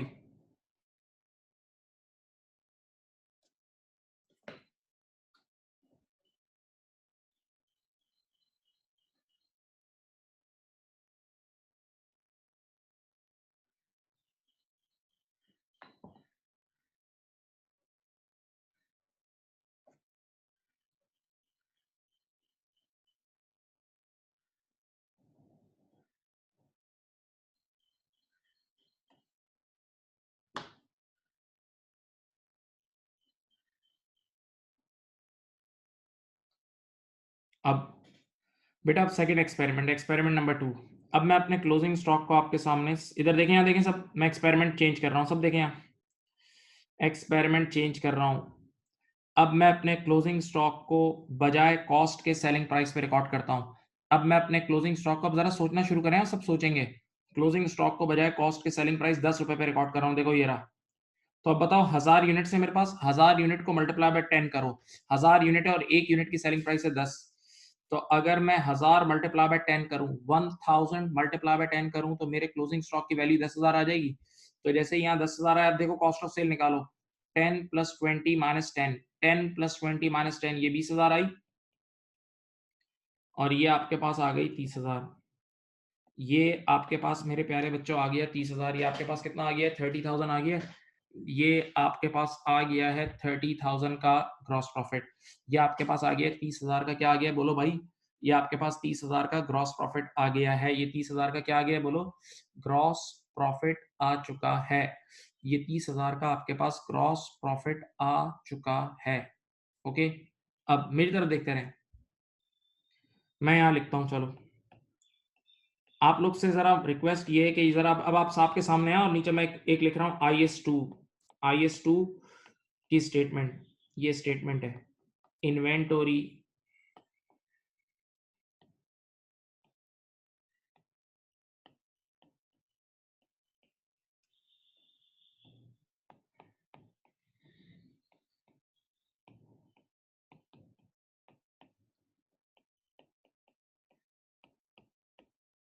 चलो यहां देखें, अब आपकी अदालत में फैसला करवाता हूं, सब सुने। अब देखो, अब कमेंट्री, आप समझने वाली कमेंट्री, मजाक कमेंट्री नहीं है। अगर मैं अपनी इन्वेंटोरी को कॉस्ट पे रिकॉर्ड कर रहा था, अगर मैं अपनी इन्वेंटोरी को कॉस्ट पे रिकॉर्ड कर रहा था, तो जीपी कितना आ रहा था? 26। जीपी कितना आ रहा था? प्रॉफिट 26,000 आ रहा था। और जैसे ही मैंने अपनी इन्वेंटोरी को कॉस्ट के बजाय सेलिंग प्राइस पे रिकॉर्ड किया, जैसे ही मैंने अपनी इन्वेंटोरी को कॉस्ट के बजाय सेलिंग प्राइस पे रिकॉर्ड किया, तो जीपी एकदम 30 हो गया। मेरी बात सुने, जब मैं अपनी इन्वेंटोरी को कॉस्ट पे रिकॉर्ड कर रहा था, तो प्रॉफिट 26,000 आ रहा था, और जैसे ही कॉस्ट के बजाय सेलिंग प्राइस पे रिकॉर्ड किया, तो प्रॉफिट 30,000 आ गया। यानी सीधी बात है, कॉस्ट के बजाय सेलिंग प्राइस पे रिकॉर्ड किया तो प्रॉफिट 4,000 से बढ़ गया। प्रॉफिट 4,000 से बढ़ गया, हाँ। तो वो 4,000 क्या है बताओ, इधर देखें। वो 4,000 इसी इन्वेंटोरी का प्रॉफिट है। वो 4,000 इसी क्लोजिंग स्टॉक का प्रॉफिट है। आंखें खोल के देखो, वो 4,000 इसी क्लोजिंग स्टॉक का प्रॉफिट है। देखो, एक यूनिट का प्रॉफिट 4 है, और यूनिट से 1000, तो 4 मल्टीप्लाई बाय 1000, 4,000 आ गया। तो 4 मल्टीप्लाई बाय 1000, 4 मल्टीप्लाई बाय 1000, 4,000 आ गया। तो इसका मतलब, मेरी तरफ देखें, इसका मतलब अगर मैं अपनी इन्वेंटोरी को कॉस्ट के बजाय, प्लीज सुनना, इसका मतलब मैं अगर अपनी इन्वेंटोरी को कॉस्ट के बजाय सेलिंग प्राइस पे रिकॉर्ड कर रहा हूं, तो उसका प्रॉफिट अभी से बुक कर रहा हूं। इसका मतलब अगर मैं अपने क्लोजिंग स्टॉक को कॉस्ट के बजाय सेलिंग प्राइस पे रिकॉर्ड कर रहा हूं, तो मैं उसका प्रॉफिट अभी से बुक कर रहा हूं। अब आप ईमानदारी से बताओ, क्या प्रॉफिट अभी से बुक करना सही है? क्या प्रॉफिट अभी से बुक करना प्रूडेंस कॉन्सेप्ट के हिसाब से सही है? जवाब गलत। क्यों? दलील सुनो। क्लोजिंग स्टॉक का मतलब लफ्जी तर्जुमा क्या है? क्लोजिंग स्टॉक का लफ्जी तर्जुमा है अनसोल्ड स्टॉक। क्लोजिंग स्टॉक का लफ्जी तर्जुमा है अनसोल्ड स्टॉक। वो स्टॉक जो अभी बिका नहीं है, वो स्टॉक जो अभी बिका नहीं है, पता नहीं कब बिकेगा। वो स्टॉक जो अभी बिका नहीं है, पता नहीं कब बिकेगा। तो वो स्टॉक जो अभी बिका नहीं है और पता नहीं कब बिकेगा, क्या मैं फ्यूचर का प्रॉफिट अभी से बुक कर सकता हूँ? वो स्टॉक जो फ्यूचर में बिकेगा और फ्यूचर में हमें फायदा देगा, तो क्या मैं अभी से उसका प्रॉफिट बुक कर सकता हूँ? जवाब नहीं। बिल्कुल गलत और नामुनासिब बात है। ये बिल्कुल गलत और नामुनासिब बात है। जरा सोचो ना यार, अभी गाय चारा खा रही है, अभी गाय चारा खा रही है, और अभी से मैं दही का रेवेन्यू बुक कर लूं? अभी गाय चारा खा रही है और अभी से दही नहीं, नहीं, अभी चारा खाएगी, फिर दूध देगी, दूध के बाद दही बनेगी, और फिर वो बिकेगी। और भाई, तो फ्यूचर का रेवेन्यू अभी से कैसे बुक हो सकता है? फ्यूचर का रेवेन्यू अभी से कैसे बुक हो सकता है? सोचो यार, तो ये गलत बात हो जाएगी। तो आपकी और मेरी नजर में ये कॉस्ट पे रिकॉर्ड होना चाहिए। आपके और मेरी नजर में कॉस्ट पे रिकॉर्ड होना चाहिए, और आईएएस ने भी यही बोला है। देखो, कॉस्ट पे इसलिए रिकॉर्ड करना है क्योंकि इस बार अगर मैं कॉस्ट के बजाय सेलिंग प्राइस पे रिकॉर्ड करूंगा, तो फ्यूचर का प्रॉफिट अभी से बुक हो जाएगा, और फ्यूचर का प्रॉफिट अभी से बुक नहीं हो सकता। तो अब देखें, आईएएस ने भी यही बोला है, inventory should be recorded at lower of cost और एनआरवी। अभी थोड़ी देर के लिए सब एनआरवी का मतलब समझ लें सेलिंग प्राइस। अभी थोड़ी देर के लिए सब एनआरवी का मतलब समझ लें सेलिंग प्राइस। एनआरवी का मतलब समझ लें सेलिंग प्राइस। सही है? तो बताओ, स्टैंडर्ड भी यही कह रहा है, inventory should be recorded at lower of cost और सेलिंग प्राइस। तो 10 और 6 में से 6 लोअर है, 10 और 6 में से 6 लोअर है। हाँ हाँ जी,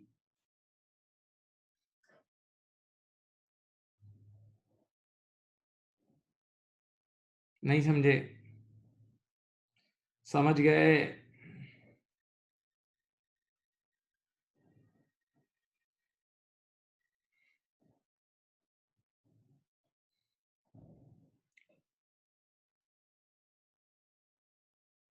हाँ भाई,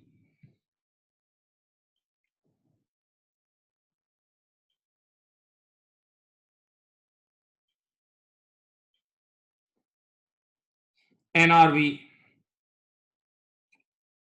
एक चीज याद आ गई, ऐसे समझाता हूँ आपको। पता है ये वाला जो अकाउंटिंग है ना, पहले सर सुभान पढ़ाते थे 2005 में या 2006 में, 2005 या 2006 में सर सुभान ये पढ़ाते थे सब। सही है। तो एक बार एक स्टूडेंट था क्लास में, वो ये सर सुभान ये टॉपिक पढ़ा रहे थे, उसको समझ ही नहीं आ रहा था। मुझे आज भी याद है, 2005 की बात है शायद, हाँ गालिबन। तो एक स्टूडेंट को समझा रहे थे, समझ ही नहीं पा रहा था। तो सर सुभान ने बहुत देर तक उसको समझाया, यार फ्यूचर का रेवेन्यू अभी से बुक करना गलत बात है, फ्यूचर का रेवेन्यू अभी से बुक करना गलत बात है। नहीं समझ रहा था। तो सर सुभान ने उसको एकदम क्या एग्जांपल दी बताऊं? बोला, यार अभी तो तूने लड़की देखी है और अभी से तूने बच्चों के नाम भी रख लिए। बोला, अभी तो तू पहले रिश्ता भेजेगा, फिर एंगेजमेंट होगी, फिर शादी, पता नहीं, वो तो लंबा प्रोसीजर है यार। तो अभी से तूने लड़की देखी और अभी से तूने बच्चों के नाम भी रख लिए। तो इतना तेज जाने की जरूरत नहीं है, इतना तेज जाने की जरूरत नहीं है। हाँ जी, समझ गए? तो inventory should be recorded at lower of cost और NRV. Inventory should be recorded at lower of cost और एनआरवी। अब मेरे प्यारे बच्चे, मेरे प्यारे बच्चों, इधर देखो, इधर देखो, सामने देखें। अब जो अकल वाले, कुछ बच्चे तो अकल वाले बैठे हैं, कुछ तो मासूम बैठे हैं, भोले, कुछ अकल वाले बैठे हैं। उन्होंने कहा, उस्ताद आपने अभी जो चीज साबित की वो तो साबित हो गई, क्योंकि इस बार कॉस्ट लोअर थी। प्लीज अब दिल से पढ़ें। कॉस्ट लोअर थी और स्टैंडर्ड ने भी लोअर का वर्ड यूज किया। कॉस्ट लोअर थी और स्टैंडर्ड ने भी लोअर का वर्ड यूज किया। बच्चे ने कहा, लेकिन अगर कभी ऐसा हो, देखें बच्चे ने एक और सवाल किया, देखें। बच्चे ने कहा, अगर कभी ऐसा हो कि, इधर देखें, कि किसी प्रोडक्ट की सेलिंग प्राइस 6 हो जाए और कॉस्ट हो जाए 10। किसी प्रोडक्ट की सेलिंग प्राइस 6 हो जाए और कॉस्ट हो जाए 10। सेलिंग प्राइस 6 हो जाए और कॉस्ट कितनी हो जाए? 10। यानी वो लॉस वाला केस हो जाए। तो अब according to the standard statement, standard की जो स्टेटमेंट है उसमें लोअर अब क्या है? Selling price. अब लोअर क्या है? Selling price. तो मैंने कहा हाँ स्टैंडर्ड ने ये बोला है। तो बच्चे ने कहा, इसको भी आप समझाएं। ये जो सेकंड केस है जिसमें कॉस्ट ज्यादा और सेलिंग प्राइस कम, कॉस्ट ज्यादा और सेलिंग प्राइस कम, मैंने कहा सबसे पहले मैं इसकी थ्योरी पढ़ा दूं आपको। सबसे पहले मैं आपको इसकी थ्योरी पढ़ाता हूं। इस टॉपिक का नाम है एक्सेप्शंस। इस टॉपिक का नाम है एक्सेप्शंस। क्या आपकी कॉस्ट ज्यादा हो जाए और सेलिंग प्राइस कम। देखो मेरी बात सुनो।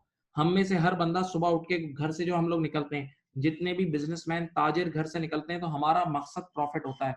हम हमारी नीयत प्रॉफिट की होती है, नीयत तो प्रॉफिट की होती है ना। हाँ, अगर कभी कभार, अगर कभी कभार लॉस आ जाए, अगर कभी कभार लॉस आ जाए, वो अनएक्सपेक्टेड होता है। सही है, अनएक्सपेक्टेड होता है। एक्सपेक्टेशन तो हम प्रॉफिट की रखते हैं ना। तो लॉसेस वाला केस एक्सेप्शन होता है। तो मैं आपको पहले थोड़ी थ्योरी लिखवा देता हूँ, सुनो।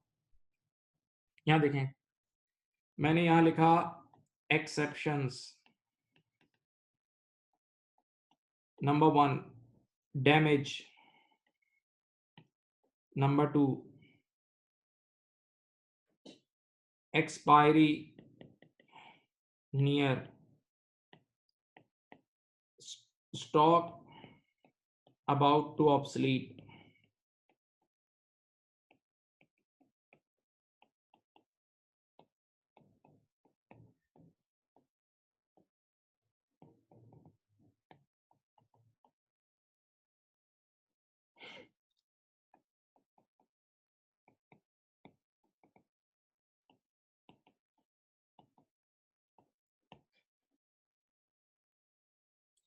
सामने देखें, सब बच्चे यहाँ देख लें। ये आपके पास कुछ एक्सेप्शंस हैं। मैंने आपको एक्सेप्शन बता रहा हूँ। देखो, हमारा उसूल ये था कि हम 10 रुपए का स्टॉक खरीद के 15 का बेचते थे। सही है, नफे वाला। केस नंबर 1 सुने। लेकिन इस बार क्या हुआ, हमारे हमारे एम्प्लॉयज उठा के ला रहे थे, उन्होंने गिरा दिया। हमारे एम्प्लॉयज उठा के ला रहे थे, उन्होंने गिरा दिया। तो स्टॉक डैमेज हो गया। हमारे एम्प्लॉइज उठा के ला रहे थे, उन्होंने स्टॉक गिरा दिया तो स्टॉक डैमेज हो गया। तो अब डैमेज होने की वजह से 10 रुपए की चीज़ अब 6 रुपए में बिकेगी। 10 रुपए की चीज़ 6 रुपए में बिकेगी, 10 रुपए की चीज़ 6 रुपए में बिकेगी। हाँ, सही। तो ऐसी सूरत-ए-हाल में आपका स्टॉक सामने देख लें, स्टॉक डैमेज होने की वजह से लॉस हो सकता है। Number 2, expiry near. बेटा, आपको पता है कि कितने कराची में भी कुछ स्टोर्स हैं जहाँ चॉकलेट्स पे भी सेल लग जाती है। तो उनको पता है कि अगर 10 दिन बाद एक्सपायर होने वाली है तो ज़ीरो की हो जाएगी, तो वो कॉस्ट से भी कम में बेच देते हैं, मेडिसिन्स एक्सपायर होने वाली हो तो कॉस्ट से कम में बिक जाती है। फिर स्टॉक अबाउट टू ऑब्सोलीट। आपको पता है जब एक बार फैशन चेंज होने वाली हो, एक फैशन के बाद जो नया फैशन आता है, तो फैशन एक बार चेंज होने वाली हो, तो एक बार अगर फैशन गुज़र गई, एक बार फैशन टोटली चले गई और आपने चीज़ें नहीं बेची, आपका बुटीक है, एक बार फैशन चली गई और आपने वो चीज़ नहीं बेची, तो याद रखना फिर उन कपड़ों से गाड़ियाँ साफ़ होंगी, फिर गाड़ी साफ़ वाले को दे देना, वो गाड़ियाँ साफ़ करेगा, ख़्याल करना। तो बेहतर है औने-पौने दामों में बेच दो, जो रेट मिलता है उसमें बेच दो भाई। तो ऑब्सोलीट यही टेक्नोलॉजी के साथ भी होता है। गवर्नमेंट रेगुलेशन भाई साहब, मेरा चीनी का काम था। मैंने ₹100 के हिसाब से चीनी खरीदी। लेकिन अचानक से लॉ पास हो गया कि अब जिसके पास भी चीनी पड़ी है वो 80 की बेचेगा। और लॉ पास हो गया तो लॉ को फॉलो करना हम सब पे फर्ज है। ओके। Then marketing strategy. बेटा, हम पूरी मार्केट में अकेले थे। हम पूरी मार्केट में अकेले थे, तन्हा थे, ठीक है? तो हम लोग बड़े अच्छे प्रॉफ़िट कमाते थे, लेकिन अब हमारे सामने एक बड़ा कॉम्पिटिटर आ गया। तो अब हमने जानबूझ के, मेरी तरफ देखें, अब हमने जानबूझ के अपने कॉम्पिटिटर को हराने के लिए ₹100 की चीज़ ₹80 में बेचना शुरू की, ताकि जब हम सस्ता बेचेंगे तो उसको भी सस्ता बेचना पड़ेगा और उसको भी लॉस करना पड़ेगा। तो वो अभी नया-नया आया है, खुद ही तड़प-तड़प के मर जाएगा। अभी नया-नया आया है, लॉस बर्दाश्त नहीं कर सकेगा और घुट-घुट के मर जाएगा, सही है? तो ये वो सारे केसेज़ हैं कि जिनकी वजह से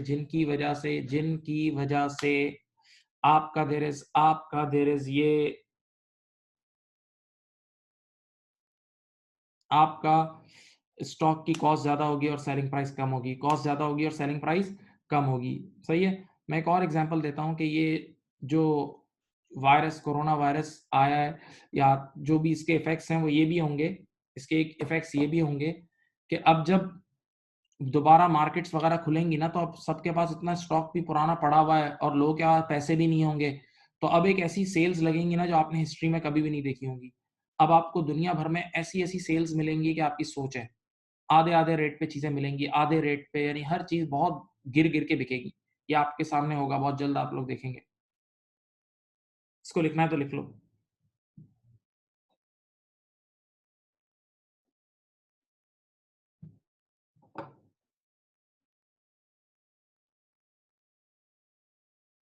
इसको लिखना है तो लिख लो बेटा, प्लीज़ नोट डाउन।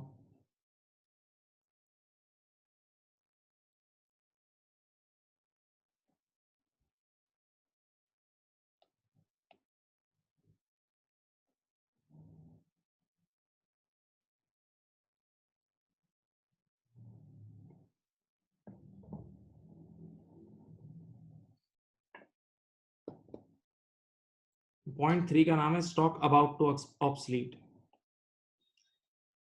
यानी कई बार फैशन चली जाती है ना, फैशन, या कई बार टेक्नोलॉजी चेंज हो जाती है कि आपका पुराना मोबाइल था, आपने पुराने मोबाइल लिए थे, अब नया मॉडल आ गया, तो नए मॉडल के आते ही पुराने की वैल्यू एकदम थड़ नीचे आ जाती है।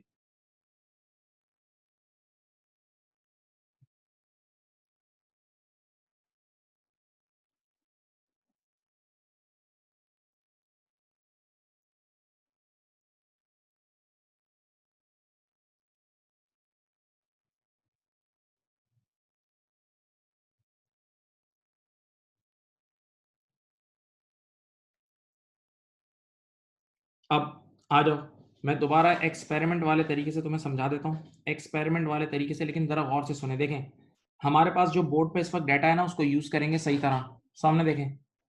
बेटा, आपके पास 1000 यूनिट का स्टॉक है और अब देखें ये वाला केस करा रहा हूँ। सेलिंग प्राइस है ₹6 और कॉस्ट है ₹10, ठीक है? सेलिंग प्राइस ₹6 और कॉस्ट ₹10। बेटा सुनें, पहले मैं अपने स्टॉक को कॉस्ट पे रिकॉर्ड करता हूँ, पूरी क्लास बोर्ड पे देखिए गौर से।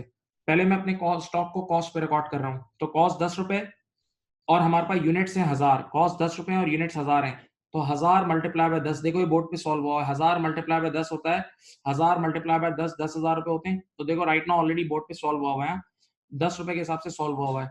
तो ऐसी सूरत हाल में आपका प्रॉफिट राइट नाउ कितना आएगा, देखो 30,000। अगर आप अपने क्लोजिंग स्टॉक को कॉस्ट पे यानी 10 रुपए पे रिकॉर्ड कर रहे हो, तो इस बार आपका प्रॉफिट कितना आ रहा है भाई, आपका प्रॉफिट आ रहा है 30,000, आपका प्रॉफिट आ रहा है 30,000 पक्का, आपका प्रॉफिट आ रहा है 30,000, सही है आपके सामने है। अब मैं अपना एक्सपेरिमेंट चेंज करता हूं और सेकंड केस के अंदर मैं अपने क्लोजिंग स्टॉक को बजाय कॉस्ट यानी 10 रुपए के, अपने क्लोजिंग स्टॉक को सेलिंग प्राइस पे रिकॉर्ड करता हूं। अपने क्लोजिंग स्टॉक को बेटा देखें यहाँ, मैं सेलिंग प्राइस पे रिकॉर्ड करता हूं, देखते हैं क्या होता है, देखते हैं क्या होता है। इधर देखो, बताएं हमारे पास 1000 यूनिट्स हैं, हमारे पास ईयर एंड पे 1000 यूनिट्स हैं, 1000 मल्टीप्लाई बाय एक यूनिट की सेलिंग प्राइस है 6, तो 6000 हो जाएगा। 1000 मल्टीप्लाई बाय 6 6000 होता है, तो 10 + 20 30 - 6 24, 30 - 6 is 24। अब बताओ 50 - 24 कितना होता है, 26। 50 - 24 होता है 26, 50 - 24 होता है 26, ऐसा ही है। हाँ, तो अब देखें, इधर देखें, रिसर्च कंप्लीट होने वाली है, सामने देखें, इस बार सामने देखें भाई, इस बार अगर मैं अपने क्लोजिंग स्टॉक को कॉस्ट पे रिकॉर्ड कर रहा हूं तो आंसर आ रहा है 30,000। अगर मैं अपने क्लोजिंग स्टॉक को कॉस्ट पे रिकॉर्ड कर रहा हूं तो प्रॉफिट 30,000 आ रहा है, और क्लोजिंग स्टॉक को कॉस्ट के बजाय सेलिंग प्राइस पे रिकॉर्ड कर रहा हूं तो आंसर 26 आ रहा है, यानी कम हो रहा है। क्लोजिंग स्टॉक को कॉस्ट पे रिकॉर्ड कर रहा हूं तो आंसर कितना आ रहा है, 30,000, और क्लोजिंग स्टॉक को कॉस्ट के बजाय सेलिंग प्राइस पे रिकॉर्ड कर रहा हूं तो आंसर 26 आ रहा है, यानी कॉस्ट के बजाय सेलिंग प्राइस पे रिकॉर्ड कर रहा हूं तो आंसर 4000 से गिर रहा है। कॉस्ट के बजाय, प्लीज सुने, सेलिंग प्राइस पे रिकॉर्ड कर रहा हूं तो आंसर 4000 से गिर रहा है।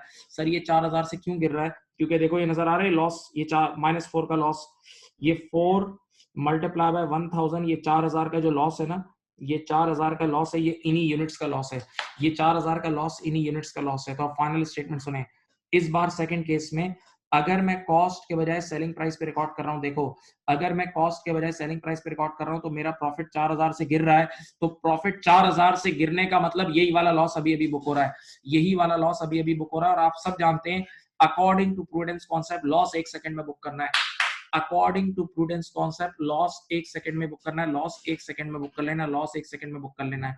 तो इस बार मेरे बच्चों हम किस पे रिकॉर्ड करेंगे, इस बार हम रिकॉर्ड करेंगे सेलिंग प्राइस पे, इस बार हम रिकॉर्ड करेंगे सेलिंग प्राइस पे, ताकि लॉस 1 सेकंड में बुक हो जाए। याद है प्रूडेंस कॉन्सेप्ट कहता था ना कि आपने स्टॉक को डैमेज कर दिया, आपने स्टॉक को डैमेज कर दिया तो आपको नजर आ गया कि वैल्यू गिर गई है, तो फौरन से पहले फौरन से बुराई दिखाओ। तो इस बार आप जानते हैं 6 पे रिकॉर्ड होगा। तो वंस अगेन देखो वो स्टेटमेंट साबित हुई, inventory should be recorded at lower of cost और एनआरवी, कॉस्ट और एनआरवी। मैंने कहा था अभी थोड़ी देर के लिए समझ लो एनआरवी का मतलब है सेलिंग प्राइस, अभी थोड़ी देर के लिए समझ लो एनआरवी का मतलब क्या है, सेलिंग प्राइस। तो should be stock should be recorded stock should be recorded at lower of cost और NRV, stock should be recorded at lower of cost और क्या है बेटा, एनआरवी। हाँ, तो बेटा देखो ये स्टेटमेंट सही साबित हो गई। मैं आखिरी बार फिर रिपीट कर रहा हूं, आप लोग की खातिर सुने यहाँ। पहला केस देखो, पहले केस में कॉस्ट कम थी, सेलिंग प्राइस ज्यादा थी, पहले केस में कॉस्ट कम थी और सेलिंग प्राइस ज्यादा थी, तो इस बार हमने कॉस्ट पे इसलिए रिकॉर्ड किया, पहले केस की बात कर रहा हूँ, ये वाला, ये देखो ये वाला, पहले केस में कॉस्ट कम थी सेलिंग प्राइस ज्यादा थी, तो हमने कॉस्ट पे इसलिए रिकॉर्ड किया क्योंकि हमें फ्यूचर का प्रॉफिट अभी से बुक नहीं करना था, सही है। और दूसरे केस में कॉस्ट ज्यादा थी और सेलिंग प्राइस कम थी तो लॉस था, दूसरे केस में कॉस्ट ज्यादा थी और सेलिंग प्राइस कम थी तो लॉस था। तो अब हम सेलिंग प्राइस पे इसलिए रिकॉर्ड कर रहे हैं ताकि हमारा प्रॉफिट कम हो जाए, यानी फ्यूचर यानी लॉस 1 सेकंड में बुक हो जाए, लॉस 1 सेकंड में बुक हो जाए। तो बेटा अब ये स्टेटमेंट बिल्कुल परफेक्ट है, ये IS2 की जो स्टेटमेंट है, IS2 की जो स्टेटमेंट है, inventory should be recorded at lower of cost और NRV, inventory should be recorded at lower of cost और NRV, inventory should be recorded at lower of cost और एनआरवी। हाँ, तो बेटा ये स्टेटमेंट बिल्कुल सही है और आज के बाद कभी नहीं भूलना, ये थ्योरी में भी पूछता है, ये किस कॉन्सेप्ट की एप्लीकेशन है, प्रूडेंस, लिख लेना, ये स्टेटमेंट एग्जैक्ट प्रूडेंस कॉन्सेप्ट की एप्लीकेशन है, ये स्टेटमेंट एग्जैक्ट प्रूडेंस कॉन्सेप्ट की एप्लीकेशन है, ये स्टेटमेंट प्रूडेंस कॉन्सेप्ट की एप्लीकेशन है। ये statement my dear student prudence concept की एप्लीकेशन है, प्रूडेंस कॉन्सेप्ट की एप्लीकेशन है। ओके, हाँ भाई, हाँ भाई, बोलो। ये स्टेटमेंट प्रूडेंस कॉन्सेप्ट की एप्लीकेशन है। अब मैं आपको एनआरवी का फुल फॉर्म बता रहा हूँ। अब चलो मैं एनआरवी का फुल फॉर्म बता रहा हूँ, सब बच्चे आराम से सुने। एनआरवी का फुल फॉर्म ये रही, नेट रियलाइजेबल वैल्यू, ये इसका नाम है। एनआरवी का फुल फॉर्म ये, और इसका फॉर्मूला क्या है? Selling price less cost to sell और कॉस्ट टू कंप्लीट। ठीक है, एनआरवी का ये फॉर्मूला है, selling price less cost to sell. अब देखो मैं आपको एक चीज समझाता हूँ। आप अपने अपने घर में जहां भी बैठे हुए, सिर्फ यूं सोचें, आप व्हाइट बोर्ड पे पढ़ रहे हैं। यूं सोच लें, आप क्लास में बैठ के व्हाइट बोर्ड पे पढ़ रहे हैं, तो हमारी क्लास में जो व्हाइट बोर्ड लगा हुआ है ना, समझ लो मुझे उस व्हाइट बोर्ड की अभी एनआरवी निकालनी है। व्हाइट बोर्ड की मुझे एनआरवी निकालनी है, नेट रियलाइजेबल वैल्यू। तो नेट रियलाइजेबल वैल्यू का मतलब, अगर आज मैं अभी अभी इसको बेचूं, आज मैं अगर अभी अभी इसको बेचूं, तो ये कितने का बिकेगा, मुझे नेट फायदा कितना होगा। तो अज्यूम करते हैं कि अगर मैं अपना ये जो व्हाइट बोर्ड है, मेरी क्लास का व्हाइट बोर्ड, अगर मैं अभी जाके सदर या तारिक रोड ले जाके बेचूं, मैं अपनी क्लास का व्हाइट बोर्ड सदर या तारिक रोड ले जाके बेचूं, तो वो 5,000 का बिक जाएगा। कितने का बिक जाएगा? 5,000। तो बेटा मेरे पास सेलिंग प्राइस 5,000 आएगी, लेकिन ये 5,000 पूरे मेरे जेब में नहीं आएंगे। मुझे अगर मैं चाहता हूं कि मैं 5,000 में बेचूं, तो मुझे पहले लड़कों को बुलाना पड़ेगा, वो व्हाइट बोर्ड निकालेंगे, गाड़ी में डाल के सदर ले जाएंगे। तो समझ लो 1,200 रुपए की कॉस्ट टू सेल लगेगी, 1,200 रुपए की कॉस्ट टू सेल लगेगी। इसका मतलब, मेरा डायलॉग सुनो, ये व्हाइट बोर्ड 5,000 में तब बिकेगा जब 1,200 की कॉस्ट टू सेल लगेगी। ये व्हाइट बोर्ड 5,000 में तब बिकेगा जब 1,200 की कॉस्ट टू सेल लगेगी। तो 5,000 माइनस 1,200, 5,000 माइनस 1,200, 3,800 हमारी नेट रियलाइजेबल वैल्यू है। 3,800 हमारी नेट, जो हमें नेट फायदा होगा वो 3,800 है। सही है। तो आज के बाद ये कभी नहीं भूलना, inventory should be recorded at lower of cost और NRV. And how do we calculate NRV? How do we calculate NRV? Selling price less cost to sell. Selling price less cost to sell. Selling price less cost to sell. Selling price less cost to sell. Selling price less cost to sell. हाँ, ऐसा ही था।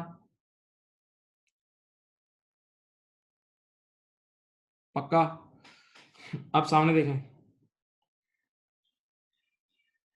एक minute यहाँ देखें। बेटा, आप लोगों को मैंने अभी थोड़ी देर पहले एक चीज बोल रहा था ना, काफी देर से लेक्चर में बोल रहा था कि आप थोड़ी देर के लिए यही समझ लें कि एनआरवी और सेलिंग प्राइस एक ही चीज है। थोड़ी देर के लिए यही समझ लें एनआरवी और सेलिंग प्राइस एक ही चीज है। थोड़ी देर के लिए यही समझ लें कि एनआरवी और selling price is same thing. याद है मैं बोल रहा था, उसका क्या मतलब है, समझाता हूँ। अगर कभी कॉस्ट टू सेल जीरो हो जाए, एक मिनट इधर देखें, अगर कभी किसी चीज की कॉस्ट टू सेल जीरो हो जाए, तो फिर उसकी सेलिंग प्राइस और एनआरवी एक ही हो जाएगी। अगर कभी किसी चीज की कॉस्ट टू सेल जीरो हो जाए, तो फिर उसकी एनआरवी और सेलिंग प्राइस एक ही हो जाएगी। उसकी एनआरवी और सेलिंग प्राइस एक ही हो जाती है। अगर किसी चीज की कॉस्ट टू सेल जीरो हो जाए, तो उसकी एनआरवी और सेलिंग प्राइस एक ही हो जाती है। उसकी एनआरवी और सेलिंग प्राइस एक ही हो जाती है। ठीक है। तो अब बेटा ये एक नजर नोट डाउन कर लें, फिर मैं आगे आपको लेके चलता हूं, प्लीज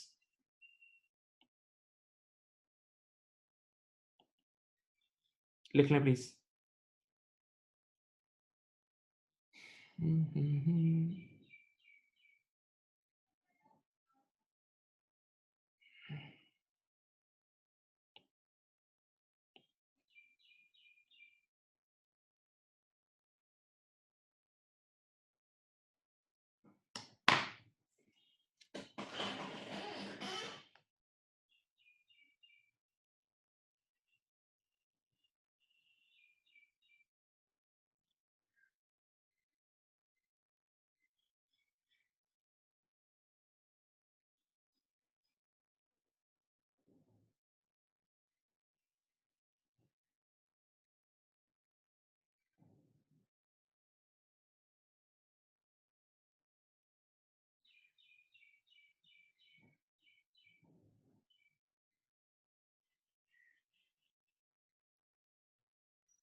ये देख लें,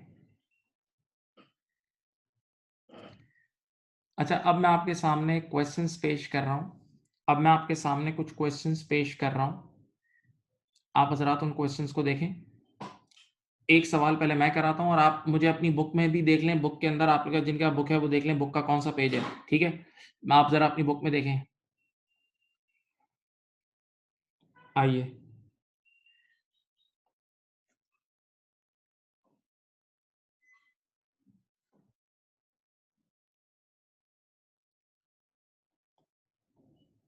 इन्वेंटरी वैल्यूएशन का चैप्टर देखें, आपकी बुक के शुरू के पहले 50 पेजेज़ में ही कहीं होगा। देखिए इस तरह का चैप्टर होगा। मेरे पास बुक डिफरेंट है, आप लोग के पास शायद डिफरेंट होगी। देखो, अपनी बुक में देखो, ये इन्वेंटरी वैल्यूएशन कौन से पेज पे है मुझे बताएँ ताकि मैं यहाँ बच्चों को बोल दूँ।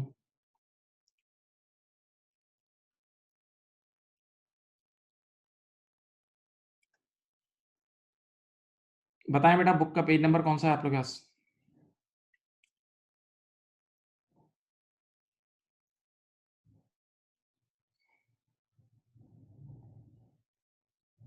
ये देखें इस तरह की हेडिंग आपकी बुक में कहाँ है, किस पेज पे है बताएँ बेटा?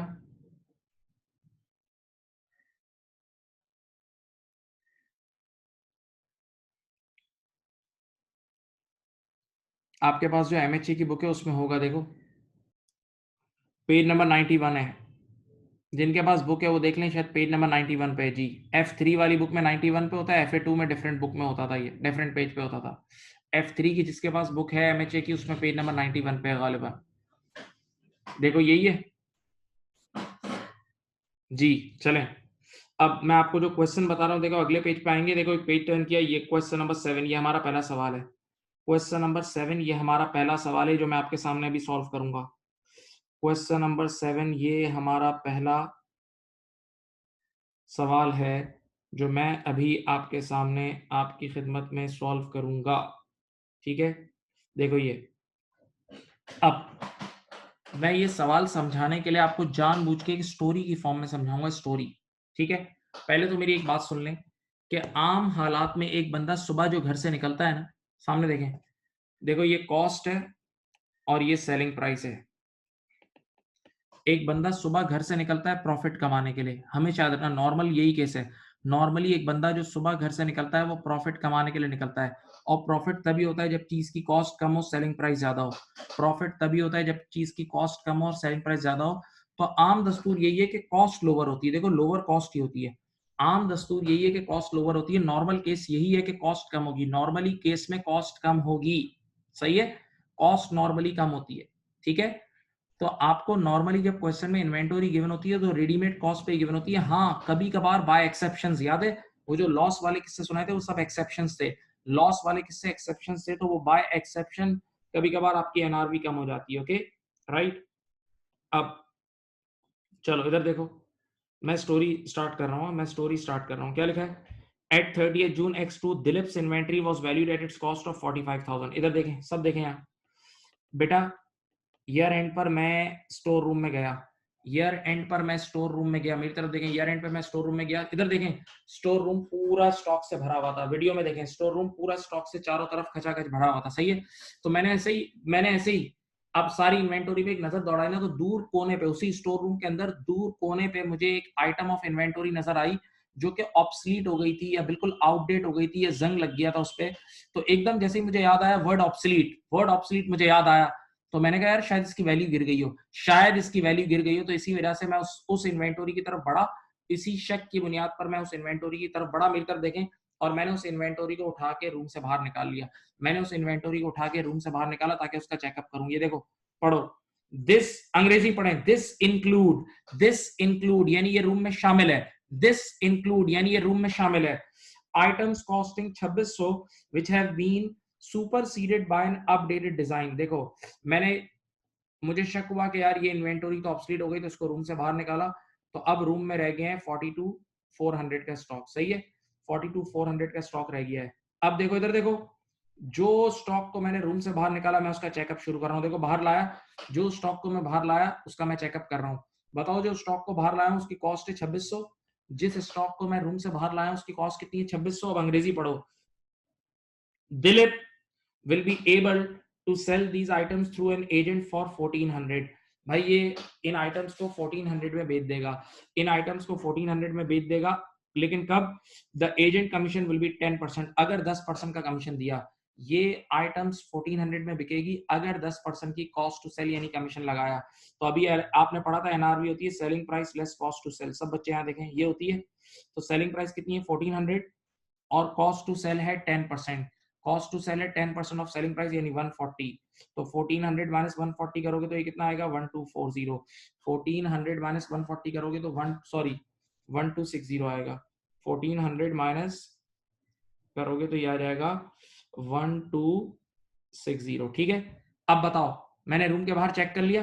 अब मुझे आवाज सुने, IS2 की स्टेटमेंट याद है? मैं दोबारा रूम में ऐड भी तो करूंगा भाई, रूम से बाहर निकाला था, दोबारा रूम में ऐड भी करूंगा क्योंकि ये इन्वेंटरी बिकी नहीं है, क्योंकि ये इन्वेंटरी बिकी नहीं है, क्योंकि ये इन्वेंटरी बिकी नहीं है, ये इन्वेंटरी बिकी नहीं है, तो दोबारा रूम में ऐड भी तो करूंगा भाई, नहीं समझे? तो अब जब दोबारा रूम में ऐड करने जा रहा हूँ तो IS2 अप्लाई करूंगा। IS2 क्या कहता है? Inventory should be recorded at lower of. Lower क्या है देखें, 2600 और 1260 में से, 2600 और 1260 में से लोअर क्या है? 2600 और 1260 में से बताओ बेटा लोअर क्या है? 2600 और 1260 में से लोअर क्या है? 1260। तो अब बताओ, दोबारा जाके रूम में 1260 ऐड कर दो। अब बताओ रूम में सही स्टॉक की वैल्यू क्या है? बताओ भाई, आंसर दो। 42400 प्लस 1260 करो।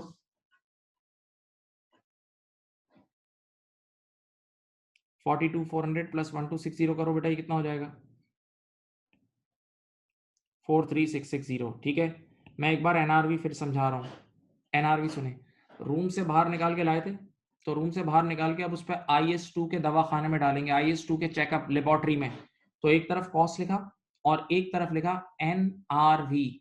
NRV का फुल फॉर्म है नेट रियलाइजेबल वैल्यू, और इसका फॉर्मूला होता है, इसका फॉर्मूला होता है selling price less cost to sell. इसका फॉर्मूला होता है selling price less cost to sell. तो सेलिंग प्राइस कितनी है? 1400। और बेटा कॉस्ट टू सेल कितनी है? 140, क्योंकि उसने बोला था 1400 में तब बिकेगा जब 10% कमीशन दोगे।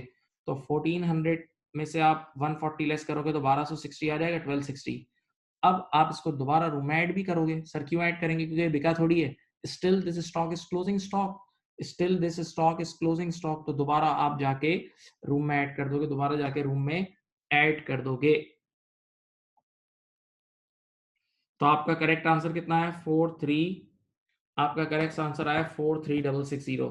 आपका करेक्ट आंसर आया 43660। आपका करेक्ट आंसर आया 43660। हाँ भाई,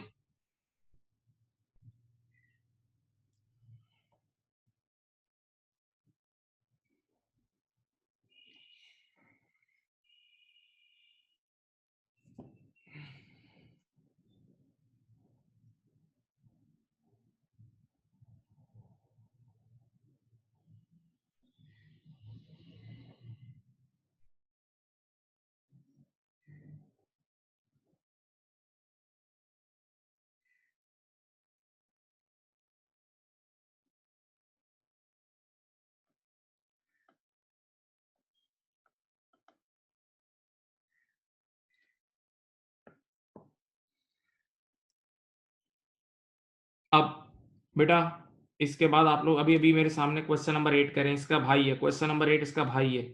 ये देखो लेविना, लवीनिया के नाम से सवाल है। क्वेश्चन नंबर 8 करें, क्वेश्चन नंबर 8 इसी तरह करें, बिल्कुल सब बच्चे जहां बैठे करें। क्वेश्चन नंबर 8 करें बेटा, इसका डुप्लीकेट है।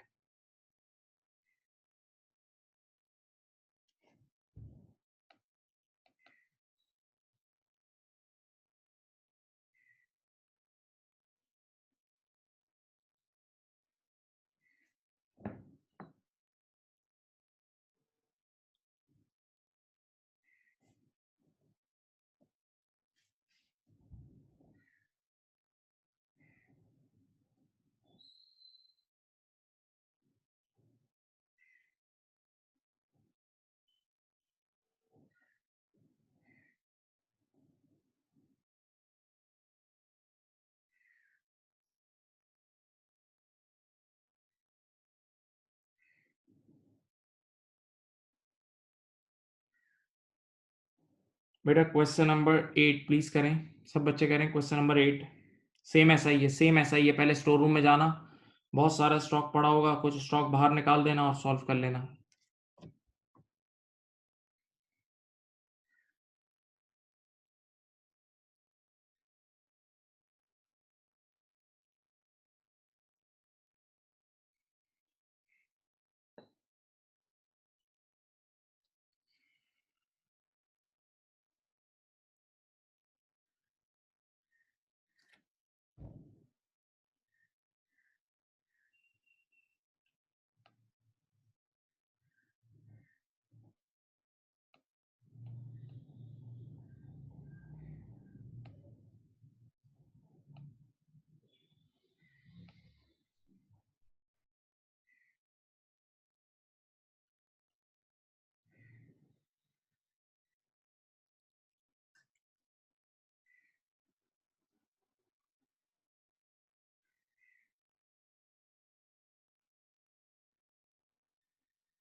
चलो बेटा मैं सॉल्व करता हूँ, इधर देखें, सामने देखें।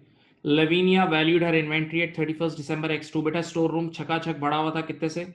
कॉस्ट थी 11480, 11480। जब स्टोर रूम में जाके देखा तो दूर कोने में दिस इंक्लूड्स, अंग्रेजी पढ़ना मत भूलना, includes some item which cost 975। कुछ आइटम पे शक पड़ा तो उसको बाहर निकालेंगे। तो 11480 में से 11480 में से 975 लेस करें, बताएं कितना आ रहा है? 11480 माइनस 975 कितना आता है बोलो? 10505। ठीक है, ये रूम से बाहर निकाल दिया। अब रूम से बाहर निकाल के इसका चेकअप करते हैं। इधर देखो, एक तरफ लिखा कॉस्ट, एक तरफ लिखा एनआरवी। देखते हैं भाई, इधर देखो, इसकी कॉस्ट थी 975, इसकी कॉस्ट थी 975, और इसकी एनआरवी क्या होगी? Lavinia intends to have these items repacked 225। अगर 225 रुपए की रीपैकिंग कराई तो 450 की बिकेगी। अगर 225 रुपए की रीपैकिंग कराई तो 450 की बिकेगी। तो 450 सेलिंग प्राइस है और 225 कॉस्ट टू सेल है। तो एनआरवी मेरे ख्याल से 225 आ गई। एनआरवी मेरे ख्याल से 225 आ गई। अब आपको पता है ना, दोबारा रूम में ऐड भी तो करेंगे, दोबारा रूम में ऐड भी तो करेंगे। तो आपको पता है inventory should be recorded at lower lower lower lower. तो 975 और 225 में से लोअर क्या है? 225 दोबारा रूम में ऐड हो जाएगा। तो आंसर कितना आएगा? 10730। 10730 इज द आंसर। इसका आंसर है 10730, ये इसका आंसर है। किसी अल्लाह के वली का ये आंसर आया था? क्वेश्चन नंबर 8 का आंसर ये आया था? बताओ भाई बाकी लोग सबका, प्लीज अब जरा बात करें। क्वेश्चन नंबर 8 का ये आंसर आया था, सबसे पूछ रहा हूं मैं।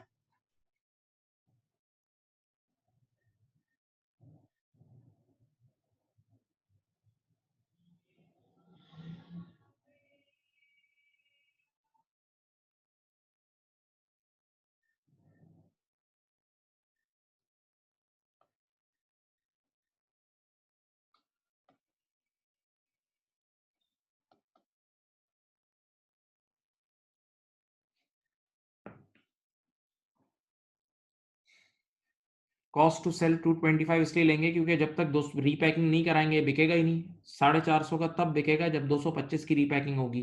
450 का तब बिकेगा जब 225 की 225 की रीपैकिंग होगी।